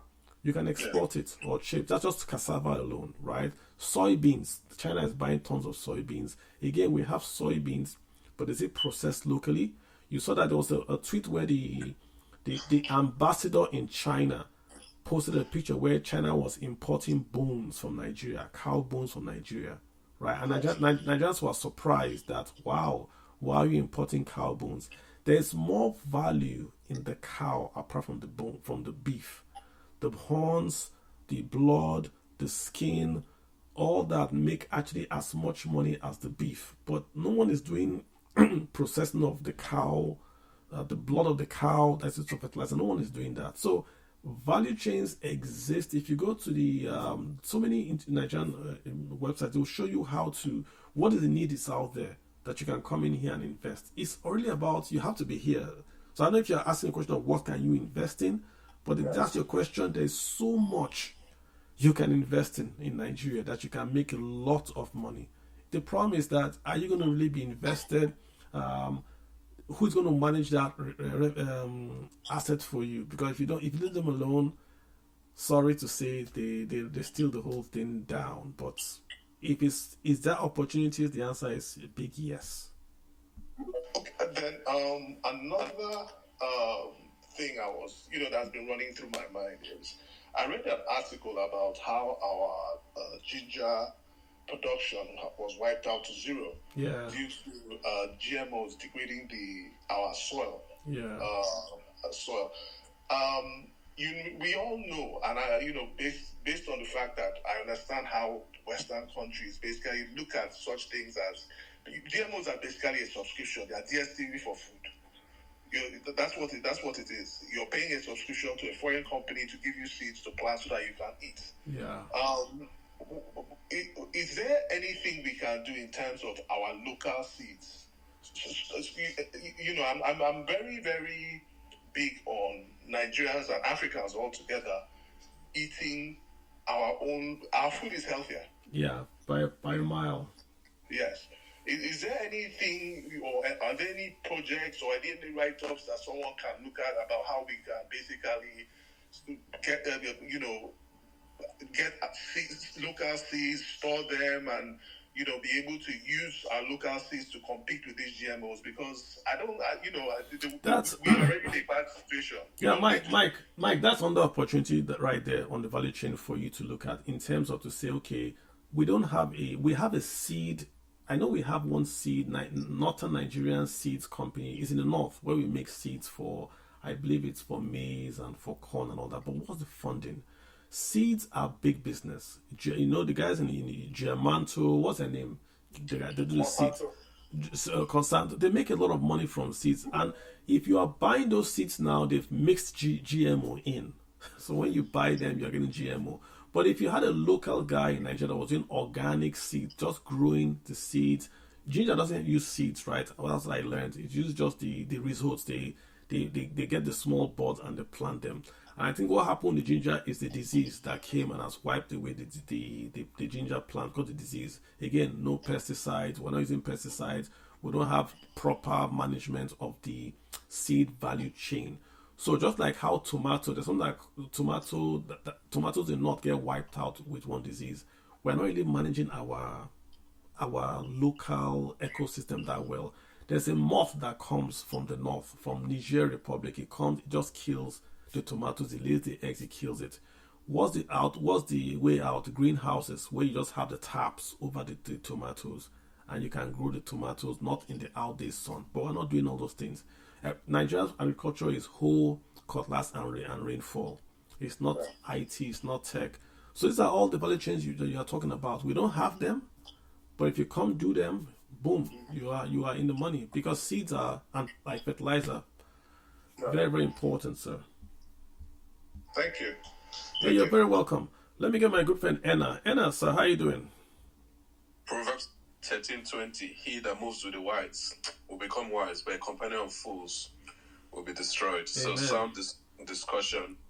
I'll just go straight and say it's clearly a leadership issue. And Nigeria behaves like the ostrich, even in this, just like we're discussing that, we just put our head under the sand, forget that the body is showing. When you go to the stock market, when you go short or long, the money you're expecting to make is against the fulcrum of the others who have gone in the opposite direction of how you've gone. So we don't live in isolation. The world has gained what you call a global equilibrium, where everyone must position themselves strategically to leverage on the opportunities they have and go into a negotiation with the opportunity to win. And I believe strongly that wealth is your negotiating power. So I would say the key issue here, centered across everything we're discussing, is one of leadership. Why? We go into negotiations very weak. And when we sign those debt deals, you're coming from a weak standpoint. And what gives you leverage to take a decision like Donald Trump stand firm is based on the strength of what you have. So the geopolitics. What do I mean? Because we're a member of OPEC, for example, where we use OPEC like oil and gas to put chokeholds on the other countries, it's also in the best interest of the West to leverage either with their debt for steel. They gave us £746 million. Whatever time they can gain leverage over us, they would. Because what we call brain drain is actually brain gain for the West. What we call a bad debt, or is Nigeria having a debt issue, is actually maybe leverage buyback for the West. So what am I saying? We owe $108 billion, for example, which gives us a weaker negotiating power on the table. But that is a leverage for the West. That is a leverage to ensure that we don't compete in some areas. You talked of the budget. The same budget, if you go look at it, you see a lot of solar panels. Yeah. Those things are built from the West. So it's interdependent of them. So we need a leader who understands the global economy, the global politics, able to put us in a strong place. Then we'll not even be discussing that. Then to the issue we're talking of, the steel, low-grade steel, both of you were correct, because low-grade steel can be improved, the quality to high-grade, just like you remove sulfur from high-sulfur crude, which the beautification you talked about. And it's not entirely wrong to cite different parts of a plant or a supply chain in different locations. The 787, the Dreamliner, was built with 50 partners across 10 countries. There's an economic benefit to that, to actually spread out the manufacturing. And it doesn't matter if it was low grade, or even if there was no iron ore, we can site any plant anywhere. It's just to put in efficiency. So I would say, for starters, the key issue here is leadership, because you cannot solve a problem with the same thinking that created it. And that is leadership to give us a strong negotiating power, either when we are borrowing, like the steel issue you spoke about, that the whole steel will be imported, which is you really did not borrow. So it doesn't matter if we borrow or do not borrow. The leadership at that point will determine the direction of where we're going, will determine the strategic advantage we're trying to position Nigeria for. And the big question I would ask in the room today is, we know India for IT talent. The president of World Bank, Ayan Bangai, amongst MasterCard and others, they are all of Indian descent. We know the US for technological prowess, Apple, General Dynamics, military technologies. We know China for low manufacturing, good work ethos, among others. The big question is, as a country, what is Nigeria's distinctive economic advantage? I can't answer that. And I think unless we answer that, and we'll put that as a fulcrum to aid our negotiations, and we'll begin to project ourselves with the proper leadership that understands not just the micro dynamics, because the macro dynamics predicates that the man who has borrowed you £746 million for your port project, the man who has a debt stock in your $100 billion, is a likely partner is actually a Nigerian. And he has a role to play on who becomes president, who sits on the seat. And he would never put someone there that will come to negotiate with them on the same standard. So I think we should really think strategically, leadership, and ensure that we have someone who's smart enough to understand the economic undercurrents, the global geopolitics, and position Nigeria with love to ensure that we position our country. But the big question I put again, what is Nigerians' economic advantage? And what is our economy known for? Until we answer that, we'll just be dancing in circles. Thank you. Yeah, great submission again, Mr. N. It was fantastic again. Just want to go back to Ajaokuta. I mean, and if you read Ajaokuta, you wouldn't believe what you're reading. You would read it and you wouldn't believe what you're reading. I can give you many examples. Ajaokuta was importing steel before the furnace was ready. Why? Because the government banned some had an import policy. So the Ukrainian guys had to import the steel to show that they were a steel producing company to be able to get forex from the CBN. So Ajaokuta was importing steel that it was supposed to make. They would import it into the country, and then they were making billets from the steel. The whole thing was a mess. We were going to import the limestone, the ore, but it was integrated. So that's why Ajaokuta was the only company Nigeria built that had a furnace. The other steel companies were all built with direct reduction iron or direct reduction method, and they were all built by non-Russian companies. All of them, Delta, Katsina, Oshogbo, all built by non-Russian, because it's a big hole. They dealt with Nigeria strategically. The iron ore was not ready, like you've said. I would have said, okay, where is the problem? Is the movement. You can't move those things by road. They are too heavy. So if you're going to site it in a place where you're going to use those raw materials, put it there. But where they put it, they had no raw materials. They had to go to a Takbe. So why not put the Ajaokuta in a Takbe?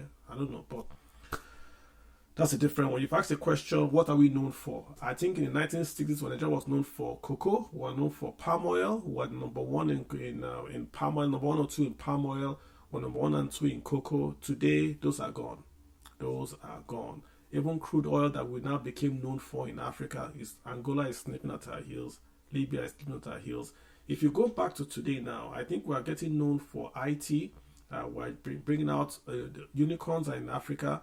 About, if you look at 10 of them, 3 or 4 are from Nigeria. FinTech, IT, good quality, young English-speaking people. A good leader is able to take these little factors here and there and build and tie them with a rope and position Nigeria as how India positioned Tata and Infosys just before the Y2K. A region of high quality, low cost labor. They've done the fintechs, they've done IT. If you come in and you are able to invest in Nigeria in a tax-free zone that has power, that has security, it's a way for you to bypass the high cost China, Taiwan, and come to Nigeria. If I was president, all the coastal states, I would declare them tax-free. All of them. For no federal tax, I'll talk to the state government, see if we can make them zero taxes for foreign investment. So if you come and set up a factory in the coastal states, you pay absolutely zero federal, state, local taxes. Whatever you bring in, you can repatriate. Let the companies come there, set up industries there, hire Nigerians, then train your educational institutions to then produce graduates that can go work there, learn the technology, go back to the hinterland, and then build the Nigerian variant. This is exactly what China did, which means we have to focus on education, we have to focus on infrastructure, and we have to change laws. China was a communist nation that allowed capitalist companies on its coastline. Why? It wanted investment. So why are we not doing it? Copy from those that have where they have worked, copy, localize, implement. That's how I would do it if I had any power in Nigeria. But hey, what do I know? Let's get Julian Olawole. Julian, hi, you were here last week, but you couldn't speak. Sorry, I couldn't hear you speak. I think we had audio issues last week. Yeah, that's true. Hi, Carlo. It's been a while. How you doing? Sir. I'm doing very well. Thank you. Yeah. Okay, so it's glad to be on the space again. Well, I've heard many things tonight, and one of the challenges I have with a lot of Nigerians that speak, I'm not including you, is this: we are very skilled at diagnosing problems, but giving real solutions that really could change the game are some of the things we've had challenges. We've always had challenges. We are good at analyzing. We're the best critics on Twitter. We're the best everywhere. But what I want to just say, what I want to talk about is, I want to ask a question, but before I make that question, I'll say this. One of the issues of government in Nigeria is the civil service. No matter what happens, if the government decides today to drop salaries or to lay off some people in the civil service, to drop, the cost of this are requiring to expenditure and all that, what's going to happen the next day. NLC will call total strike, and Nigeria will be shut down for the next 1 month until the government bends. So when you have that happen, the government, sometimes you wonder, okay, who started the problem first? Well, okay, who came first? Was it the hen or the egg? Because, if the government tries, NLC will say no. Then secondly, when we talk about federal character, one of the reasons why you made a statement about us situating industries where they have the best advantage. I agree totally. But the issue is this: any person that wants to enter into government has to dance the tune of those who helped him to get there. And, they will say, if we situate it here, the guys in this place might get stronger than what we can manage. So please, let's make sure we favor the party and people that support us to come inside. So it's never going to be a fair fight because politics always comes to play. It will never be a fair fight. So the question to us, it's just a rhetorical question, is that those of us that know better, let's get off Twitter, join the political parties.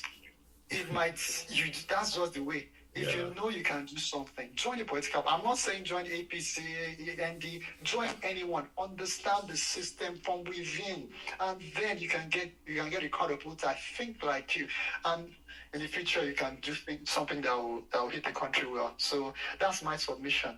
Now back to my question. Carlo,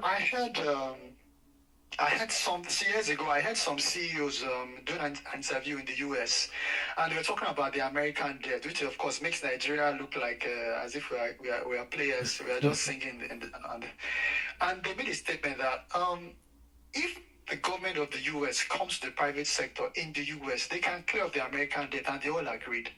So that got me thinking: is it possible that Nigeria could focusing on external, the World Bank and co? Is there a way we could focus on the major players in the Nigerian industrial scene, the corporate guys, and see where we could get the money in-house instead of having to go to these people all the time?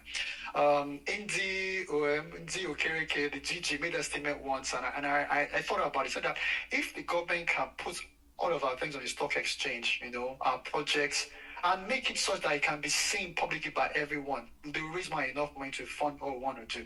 So I'm putting this question to you, Carlo. What do you think about that? Is this something that I think is viable in this country? Thank you once again, Carlo. Is it dollar or naira? This fund is in dollar or naira?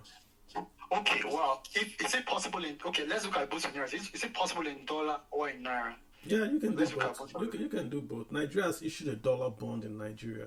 That's a bond. Nigeria has issued a dollar bond. The federal government issued a dollar bond, meaning you buy it in Nigeria with dollars. The federal government will pay you dollars, yeah? Okay, but can we use that I'm talking about eliminate our debt so that we just focus on Nigerian companies alone? Do you think our companies are enough to handle that? Yeah, but look at it this way. Once you introduce dollar into any investment, that means you are now competing with the US dollar and the US companies. True. Okay, so look at it this way. If I want to invest and I have $1 million and I just got that money from inheritance, I don't want any story. I want to the rest of my life, I'm going to spend whatever I earn from that money for the rest of my life. Would I put that money in Nigeria or the US? The answer is going to be the US. Even if Nigeria pays me 100%, I wouldn't put it, because remember, I want to use this money for the rest of my life, so I can't afford to lose it. That's why rule of law is very, very important. Why do folks why is the US 10-year bond the safest investment on earth? Because America has rule of law. No matter who the president is, they can't just go to your account and lock it up. You can sue them and you can win. Many guys have had their accounts locked up. They sue, they win with damages. In Nigeria, a governor can be removed and a military guy appointed, and then the governor brought back. Look at the primaries that are going on. A sitting governor doesn't get the seat. So these things might look like Nigerians look at them and we laugh and we joke and we tweet, but the bond market will punish you later on for this. When Nigeria wants to borrow money, we are borrowing at a rate higher than Togo, Benin, Rwanda. There's a reason why we are borrowing higher than them. We have a larger economy, but our costs are higher because the market looks at Nigeria as too risky. It's a country whereby there are bandits in the country. When you kidnap, usually, if maybe there's a kidnap in America, they are hiding. So the FBI is looking for them. In Arizona, there's a lot of kidnapping, but they are hiding. So they are looking for them. Then they'll go to one place. There will be a bust. They will find people. They are hiding. They kidnapped Guthrie's mother-in-law. They're not found out till today.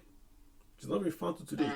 The difference with Arizona and Nigeria is that the guys that kidnapped Nigeria will show their face openly on TV, on Instagram, openly. They will show their face. They will say, deliver the money. I've seen where the guys go on motorcycle with police to deliver ransom to some guys under a tree in a place. So when you have a society or a country where the government cannot guarantee its borders, what I mean is borders, they will kidnap people inside the country, hold them inside the country, collect ransom inside the country, do large-scale displacement of people from states. you see people, you see videos of students running away from a certain state or from a certain region, and the government seems incapable of stopping it. How can that same government go and say they want to issue a bond? They do it, and people invest, but it's risky.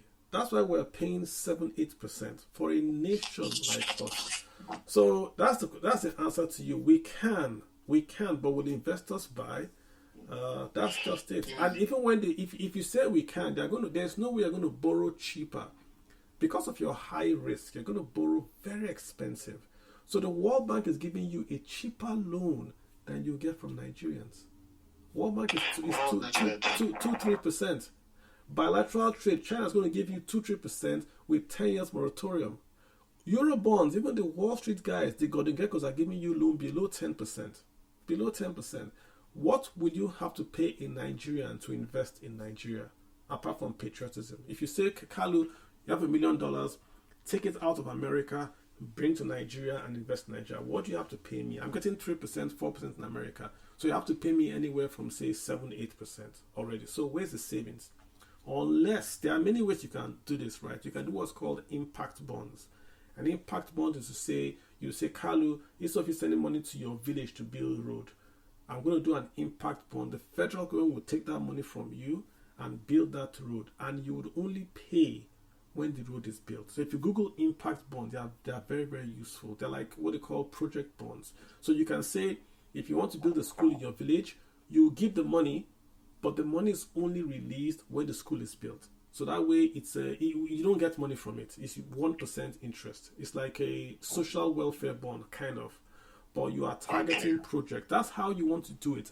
That's what China did. That's what Vietnam did. That's what Korea did. It's not commercial. We want to invest in our nation. We want to invest in a rate that is lower, and then we're able to then build the nation. But if you do commercial, you have to trust people. Remittances, Nigeria gets about 40 billion a year remittances, right? 40 billion a year. That money is social money. So what if you simply say, okay, if you do remittances, just send $1 extra. It's going to go through an infrastructure fund, and that infrastructure fund goes to the local government, and local government will issue an impact bond, and you would have a company that would make sure. So look at what will happen. If you go to, say, Abia State, you say, okay, if you are a carpenter, or you are a plumber, or you are a bricklayer, register.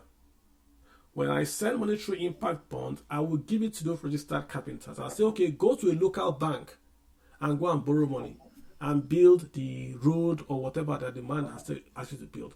Once you build it, call me. When they build that road, they call me, I take a picture, I send back to you. You say, the road is built, release the money. I release the money to them. So there's a checks and balances. Why would the bank let them money? Because the bank is saying, we're giving you a project loan that you're going to pay back because the American guy is going to pay you. They would have to do the road to get the money. They have to call a third-party guy to verify the road has been built. But the money is already in the account, in the bank that's going to pay them. So it's not a new thing, impact bonds. If you do something like that, you get infrastructure built in your local governments, in your states, without waiting for debt or bonds or loans. But it comes back to personnel is, what they call policy is personnel.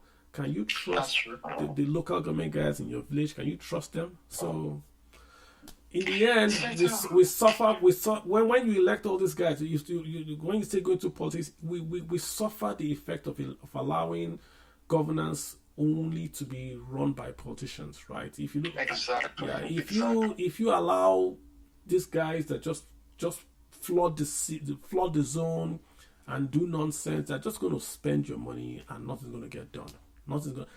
In America, I went to a party. I don't call the guy's name. I don't know. I saw a guy here in America. His father is in Nigeria. He's a big boy in Nigeria. The guy was just giving money out. So the American guy was asking me, it's like a Nigerian prince. I said, no, his father is a thief. So how is he a thief? Okay, so why isn't the FBI arresting him?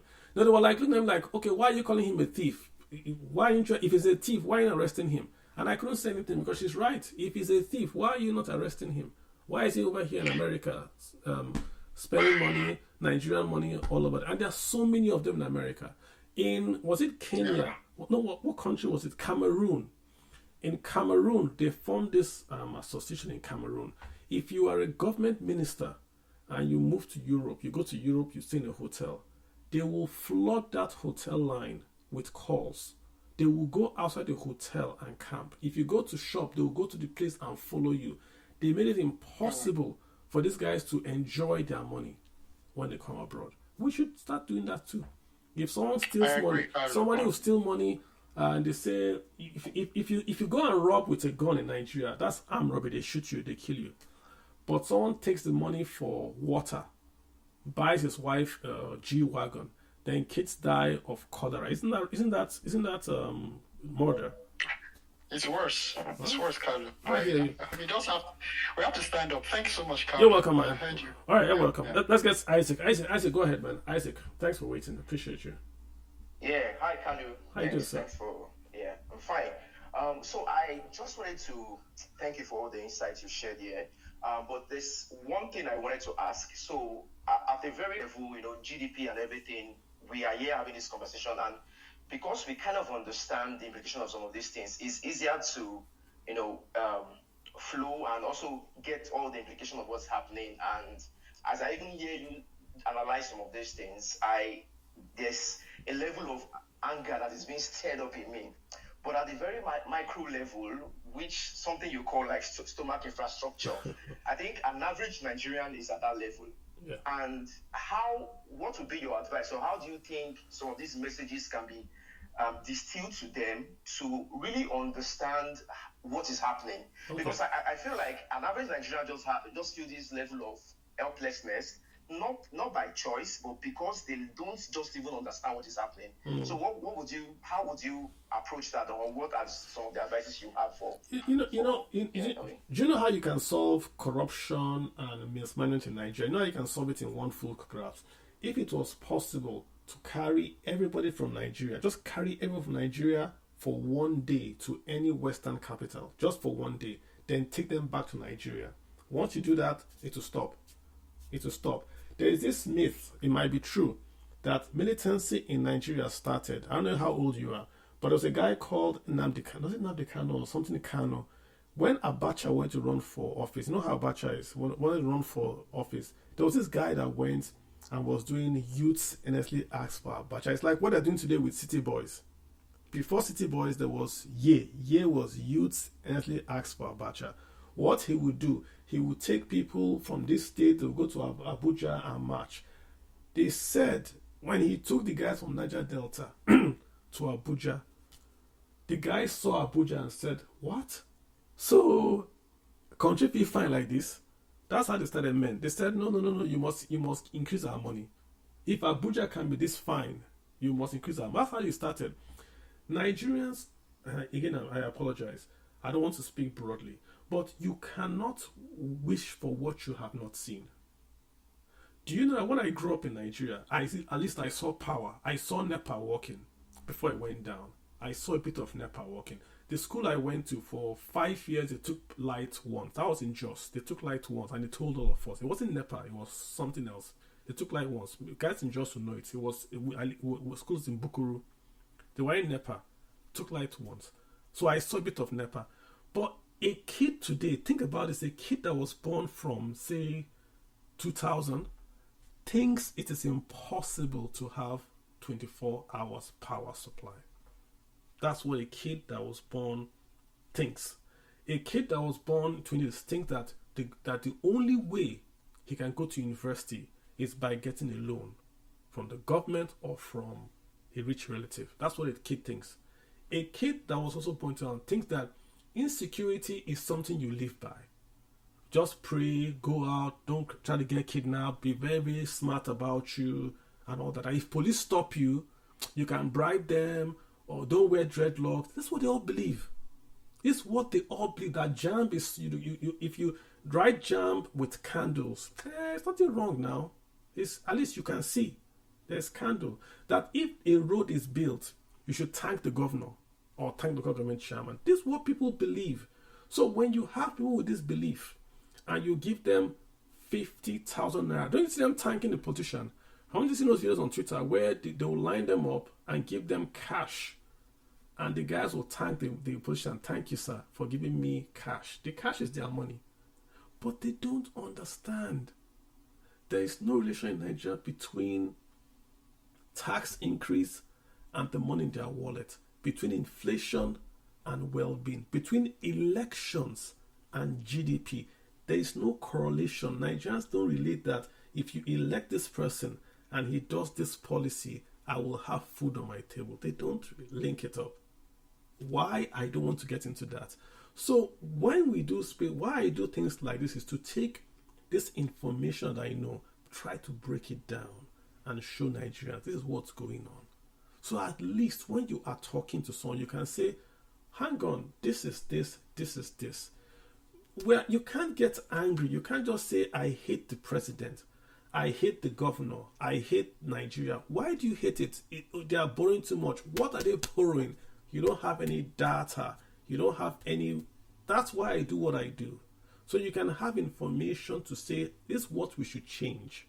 If you just say, no, I'm angry, you're not going to get anything done. The way to your question specifically, if you show people what is stomach infrastructure, when did we first hear in Nigeria stomach infrastructure? Mr. Fayose, Ayodele Fayose in Ekiti, what was he doing? I saw him go to carpenters and he gave carpenters in Ekiti State the contract to build tables and chairs. Carpenters, so he called all the carpenters in Ekiti State and he gave them a multi-million-dollar contract to build tables and chairs. Instantly, he gave them all jobs. He gave them cash money because they were building the chairs from wood in Ekiti State. They got a salary. The schools got chairs. That normal contract would have been given to a contractor who will then go to China and import those tables and chairs. But Fayose did it. Gave the carpenters stomach infrastructure. That's why they could not beat him in an election. He will enter Okada. Listen, it's not that he could have been a bad guy, but people just want to say this guy is alliance with us. He opened the swimming pool in Government House to the youth to come and swim. That was the guy that started stomach infrastructure. And it was supposed to be that you take infrastructure that agreed to the people, the very, very basic level to the people. Full school feeding, he did it. But now we've turned stomach infrastructure to rice and whatever. That's the problem. America, they do stomach infrastructure in America. They do it here. They have, if you go to, they will give you free food. They give you free houses. They give you free bus ride. Every child in America goes free buses to school. Every child gets a school meal in school. Every single child. That's stomach infrastructure. Why do they feed their children in Nigeria, in America, and not in Nigeria? Because the level of the demand from the lowest of the low in America is higher than Nigerian guys. We don't demand, so the politicians don't give it to us. If you today tell the politicians, if you want to vote for you, buy me an Okada, they'll buy you an Okada. But if you demand for 50K, they'll give 50K. I don't know if I'm making sense to you, sir. It's what our level of pride. If you give someone dirty water and that's all he has to drink, he will drink the dirty water. But if you give someone dirty water and clean water, he will always pick the clean water every day of the week. You have to give the contrast. People are not fools, but people are just too poor and too hungry, and they've lost hope. So many folks that are quote unquote supposed to be educated are supporting nonsense in Nigeria. Go to Twitter and just post something. You see, they put out response, you are educated people, not illiterates, that will defend this nonsense are educated people. Like I said in America, doing nonsense here. I was in England. I don't want to name. The people told that a governor was in that school and he shared was given £100 to all the students. His daughter goes to the school. Not now, wasn't now. It was maybe 2 or 3 regimes ago. He was giving £100 to his kids in the UK school.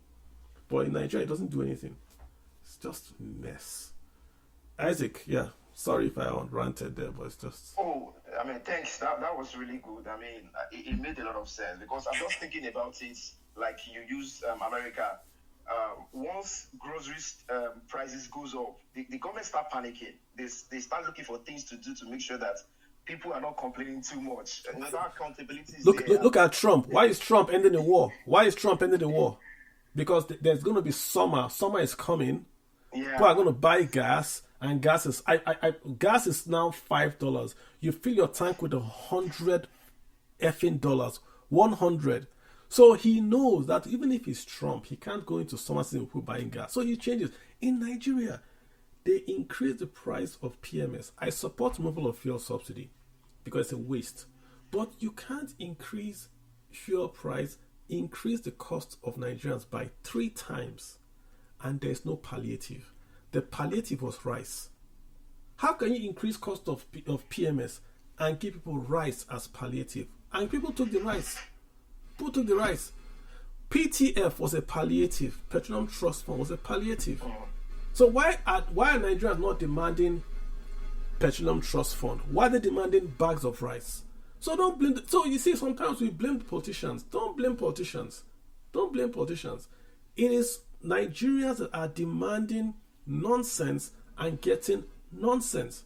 If you go Delta State, half the road is covered with Keke Marwa. Half the road. Why? That's what the people say they want. They want Keke Marwa. They don't want.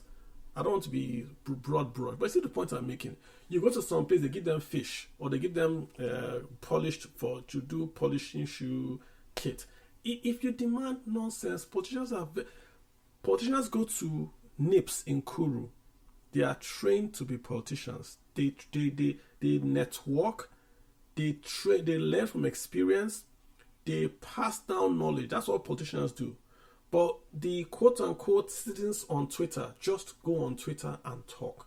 They are not trained. They don't organize themselves. They are not funded. They don't bring in you can go to America. There are so many of these PACs that do political whatever. You can go and say, hey, can you come and train us on how we can organize ourselves for the election? America, they have all these PACs that run elections for people, that do messaging, that do data management, that do how to reach into a state. Has anyone done it in Nigeria? There's a strategy. Who did the APC call? They called Axelrod. But you want to go on Twitter and Rick. You don't want to call your own Axelrod. That's how they won. They called Axelrod to teach them messaging. And the man taught them. Didn't you see Buhari wearing a suit? You think just like to wear a suit? Buhari wore. You're laughing, but it's true, bro. If you want to, it's in the Bible. It's in the Bible. If you want to go into someone's house, you first of all bind the strong man. Yeah. So the Bible is saying that the man is strong. Forget the binding. The Bible is saying the man you are going to his house is strong. That's what the Bible. The man is strong. So when poverty is strong, a bag of rice, if I come to Nigeria today and I go to my village and I start to give them a bag of rice every month, give them money every month, they will kill for me. And that's the problem in Nigeria. Do it in America. Come to America and try it. I just want to piggyback off what you were just saying. Sorry to interrupt you. When I came to Nigeria for the first time, Nigeria was very good. It was so good that nobody who came to Nigeria then wanted to go back to anywhere. What year was this? That was 84. Wow, that's yeah, that was 84. Right? 84 was Andrew now. Andrew, no checkout. I'm checking out. No, but Nigeria was still very good compared to now. Nigeria was heaven compared to now. Oh, gosh, Nigeria was still very, very good. Bro, let me tell you a story. Sorry, let me give you a story. I was on a plane with a lady from Lebanon. Classic Lebanon. I went to land. So we were talking, and then she was telling me she had lived in Nigeria for about nearly 23 years in Nigeria. So I was talking, how do you get to Nigeria? She said they were in Lebanon. There was a civil war. Lebanon was created by France. So when there was a civil war, the Christians were leaving Lebanon to go to France. So back then, they would go from Lebanon, then they would go to Kano and catch a flight. So it's Lebanon to Kano. Then in Kano, you catch a flight from Kano to France. That's how developed Nigeria was. So her father and her uncle had gone. I think her uncle had gone. Then the uncle came back and said he didn't go to France again. What happened? He went to Nigeria. There's this country in Africa. They have street lights. Their currency is strong. Everywhere is clean. It's organized. They didn't believe it because they had never seen an African before. It was in the 70s. That there was never seen an African. So like, what do you mean Africa? Their videos of Africa were like, Kunta Kinte. That's what I thought Africa was. So they flew into Nigeria, not even Lagos, so to Kano. They never left. So many of these Lebanese guys you see in Nigeria, that's how they came to Nigeria. During that exodus from Lebanon, instead of going to France, they stayed in Nigeria, they stayed in Lagos, in Kano, Kaduna, so many of them. That's how good Nigeria was. She was giving me the price of sardine was this, that when people in France now start hearing about Nigeria, the people who are leaving France, the Lebanese were leaving France to come back to Nigeria. You're right. I'm just giving you. I'm just backing you up. You're right. You're even making my point. So during that period, I went to so in the parts of Nigeria where you consider as a slum, so that's supposed to be a slum, right? So after these Sunday services, right, your families go to visit other families in church. Those people were living good. In the slum. And then the so-called slums then. And then another thing was that I met someone who told me, that's a student in my university, who now told me that, look, you guys think you're enjoying anything. That in those days, that a little before I came, that when in most federal universities, that when you, and even state universities, that when you pay your school fees, first of all, the school fees are low, and secondly, you don't buy food. They give you tickets for 3 square meals a day, that each student has so many tickets, and the kind of food they eat is like the kind of food that they serve in Chicken Republic. Isaac, when that's why in Nigeria? I'm just curious. Me? 2:15. Wow.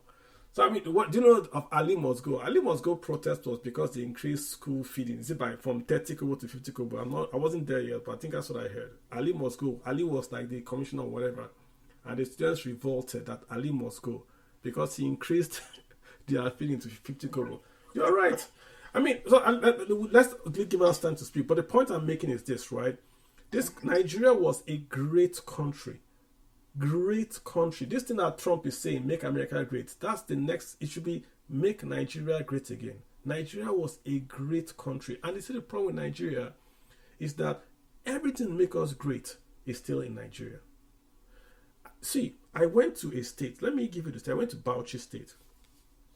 We were doing like a project and we were trying to get industries that we could privatize. I came in contact with the Northern Nigerian Economic Plan. I've said this on Twitter before.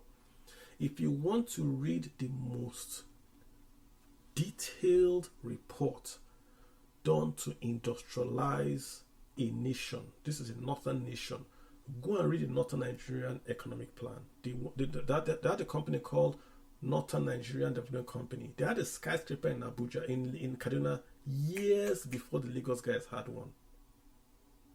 This was written for them by the British. It had everything. Ranches, so that it's not cattle roam around of Nigeria. Ranches, cattle processing, railways. If you go to Bauchi, what is in that Bauchi? Bauchi that you see today was Bauchi and Jos together. That was one state. Ranches, the copper wires, aluminium smelters, it's all in that Bauchi state. That's an industrial powerhouse there. Have you heard anything about Bauchi in any conversation in Nigeria? If I start to list what's in Bauchi, do you know that in Bauchi, they developed a ranch and a cattle processing zone? So they would get the ranch would get cattle from all over West Africa. They will fatten them in the ranch, then they will process them in a facility in Bauchi, then they will put them on trains. The train will take the meat to Lagos and to Port Harcourt and also export it to Saudi Arabia. Did you know that? Not I didn't say now, I said 1970s. So if the guys in Bauchi had simply revived that, they would have been exporting things to Saudi, to Lagos and to Port Harcourt. It's still there. It's still there. So that's the annoying thing in Nigeria, that we don't, you just have to just make one or two things work. The same Bauchi, who remembers veg fruit? Veg fruit tomato drink, veg fruit mango. It's in Bauchi. It's dead. But the factory is still there. If you drive on Bauchi, you see mango on the road, food on the road. It's there. I'm not giving you, Google it. Veg fruit is there. What have we done about it? And you can go around, like, go to Kaduna, go to Bompai. You see factory after factory dead. Now the Lebanese have come to take it over. Go to Kano, textiles companies, dead. Go to Lagos, go to Maturi. They've converted warehouse that were making goods to churches. Churches, mega church is in Maturi. The factory is now for praising God. A former factory. Maturi, Fatah Tere, is dead. Go to Port Harcourt, Transamadi, oil and gas, dead. Aba is surviving because they have small scale. That's what they can do, small scale. So if you come as the president and you say, listen, we're just going to go back, we're going to stop all this nonsense, buy private jet here, just bring your head down and work. Not all this, I want to look for investors. You are looking for investors to do what? When you have assets in Nigeria that are just lying fallow. People have billions in the banks. There's about 20 billion United States dollars in dumb accounts in Lagos. Nowhere to invest it. Nobody wants to invest. Everywhere is if you invest, you lose money. So they keep it in the bank. You have money in Nigeria. You have factors you can revive in Nigeria. Who is organizing and tying these things together? Yeah, Calabar Budu Cattle Ranch, dead. Yankari Game Reserve. The president of Nigeria, Yar'Adua, will go to Yankari, will go to Budu Cattle Ranch, dead. The largest structure, is it a man-made structure in the world? I think it's in the world, like a wall. It's somewhere in Lagos, Ogun State. Have you ever heard about it? It's there. Benin Moat is there. They are fighting over the museum. So Nigeria is a very, it drains you. And ignorance is bliss. Because I know these things, I get sad sometimes. If you don't know it, you're okay. Don't try to know it if you can't think about it. It's sad what Nigeria can do and it's not doing. Sad. The king of Saudi Arabia used to come. The same UCH that the king of Saudi Arabia used to come. They don't have water and light. UCH. So it's the country is just, you just need, we need our own Trump. You need someone that will come and say, listen, make Nigeria great again and focus on Nigeria first, Nigeria citizens first. We want to make, and it was possible. The richest Nigeria's ever been was 2014. That's the richest Nigeria's ever been in the history of Nigeria. 2014. Because people were coming back home to Nigeria. That's when we had ministers. The ministers were working abroad. They would leave their job abroad in IMF and World Bank and the former Minister of Foreign Affairs and come to Nigeria to work in Nigeria. Not the other way around now. People now work in Nigeria, then go abroad. So 2014, what was your naira? What was your exchange rate? What was your level of exports? What was happening in Nigeria? Nigeria was in the JP Morgan Emerging Bond Index. It was in the Barclays Emerging Bond Index. Dollar full everywhere. I remember Soludo, when he was a CBN governor, threatening that if you are holding dollar, he was going to destroy you. When I mean destroy, the naira was gaining so much value. I was saying if you are holding dollar, and people were shaking because we had about 60 billion in foreign reserves. We are doing about $2 million in crude oil exports. Inflation was single digit and stable. So why would you go abroad? Why would you jackpot to where? Why you go jackpot to? So again, I don't want to take too much time. I don't want to keep you. Chief is here. But it's not impossible to fix Nigeria. The most educated president we've had, when I mean educated, I mean in world affairs, investments, that knows what's up, is Tinubu. He knows what's up. What has he done with it? What has he done with it? I don't want to attack any politician. What has he done with it? Every day I'm going to look for investors. What has come in? I brought in 20 trillion. His own federal government publishes FDIs that come to Nigeria. It's not $20 billion. They publish it. It's not 20 billion. But every day I've got when you go on Twitter, they were bringing in billions, but you on your own published report shows the money is not coming in. We have to reduce, as they say in local English, keep your head down, reduce our head, bring it down. I agree that we have a problem and fix it. All this gallivanting around, doing politics, primary, you win terminal primary, is not helping anybody. Anybody at all. It's not. Let's get Chief. After Chief, we'll sort of wind down the space and call today. Thank you guys for listening. Chief, go ahead, Chief. Thanks a lot, Mr. Kalu. This topic, is very, very interesting. So when I saw the space, I said, let me try. And I got lucky. Yeah, I mean, you're right. So the answer to this is the debt sustainable? Yes and no.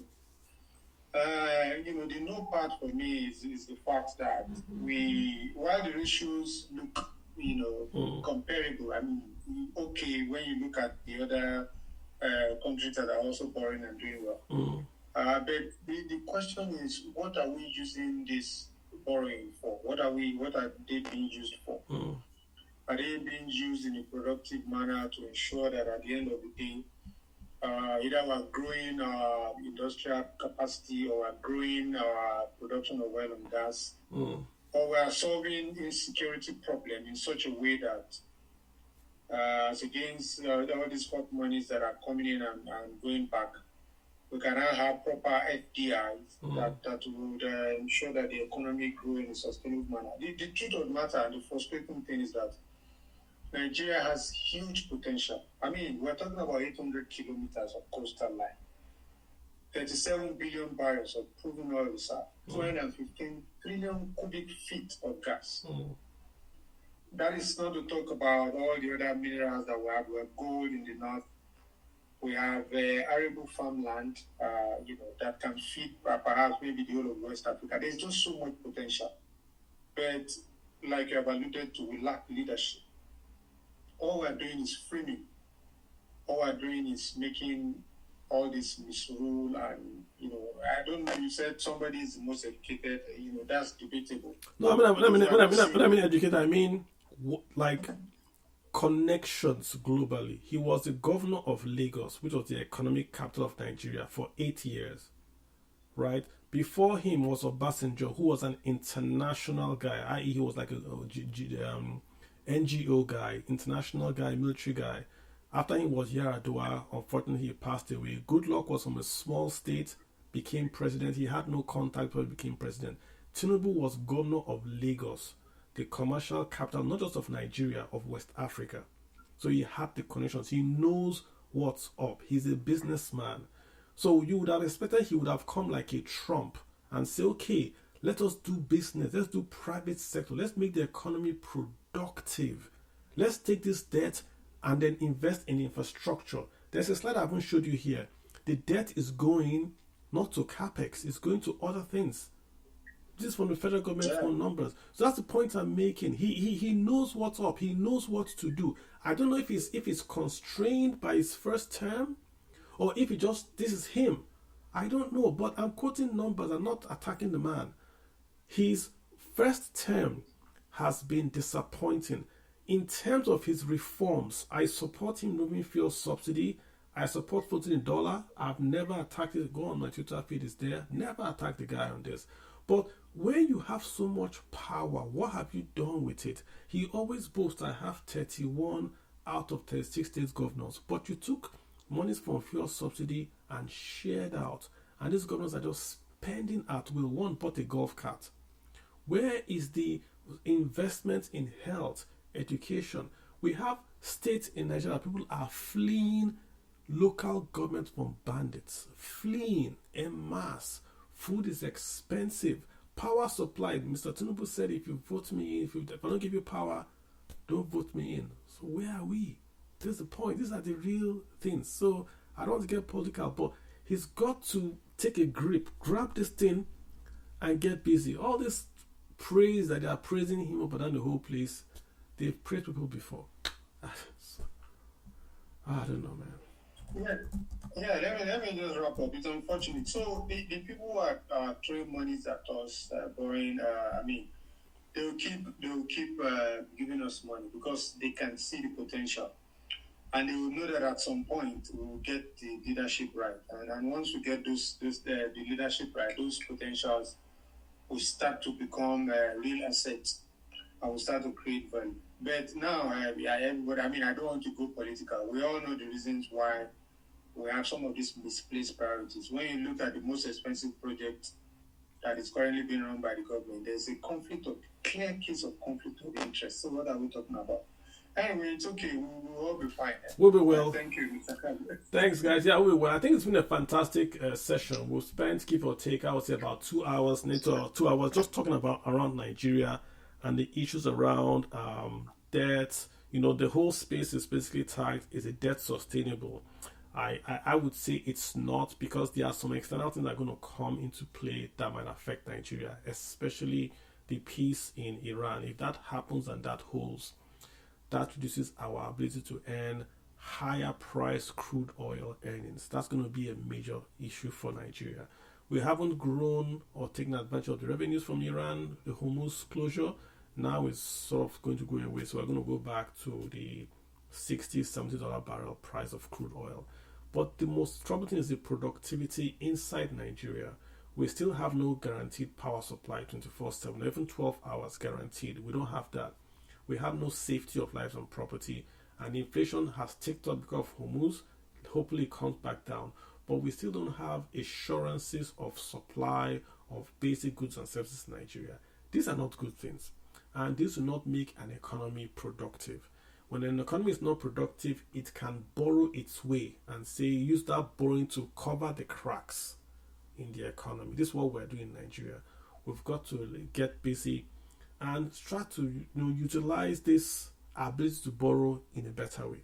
That's not what this space is all about. We've shown the numbers back us up that we're entering into a debt trap, and our debt sensibility ratios are very, very low at the moment. So it behooves on the government and the citizens to keep on asking questions. For the folks that went to the World Bank space and put comments there, you guys are patriots. Don't let anybody tell you anything. You guys took your time to buy data and to ask the World Bank question. And the World Bank should have answered you. You should have said, this is why we are lending to Nigeria. This is what we are seeing. Then to shut down the space. You are the taxpayer. You are going to repay the taxes, not the government. So if you ask a question, people should answer you. Don't let anyone gaslight you. You are asking real questions. What is the debt going to be used for? If you don't get the answers, you should ask more. So I commend you guys for doing that. And I just hope that the government understands that we want Nigeria to succeed. Everybody wants Nigeria to succeed. Everybody. But we need to have, there has to be a carry along, and to understand that not everybody is going to praise you, but we all want the country to succeed. On that note, guys, we're going to be back here next week. We have a lot to talk about, guys, on investing. A lot.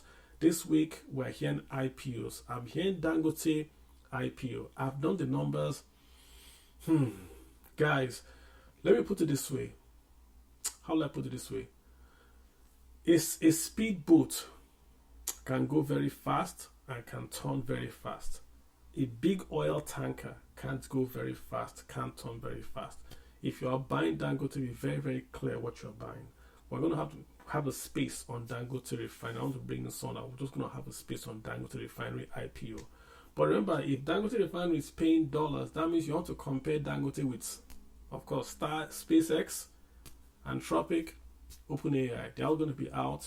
They're all going to pay dollars. So Dangote is no longer a local player. He's not international, which means we have to compare him with what the yield is going to be. I hear people saying, whatever happens, I'll buy Dangote. That's not a good analysis. We have to look at the numbers and what we're going to buy. But next week, let's see what we're going to do. See if we can bring someone and talk. We don't have numbers out yet, but we can still have a talk one on more and just see where we're going on that. So that's what I'm working on, apart from the other things we work around, right? All right, guys, thank you so much for hanging out here. My name is Kalu Aja. I do appreciate you guys. YouTube is going to be recorded. You can go back and watch it. This is going to be recorded also on the podcast, so you can go back and watch it. If you want to buy a gift for someone for summer, get my book, Let's Talk About Your Money. It's available on Amazon. Great gift. Personal finance, investing in the economy, all in there for you to read and enjoy. Thank you so much for all the folks that have tuned in to comment. I appreciate you guys, and I will see you guys later on in the next week. Have a good one, and bye.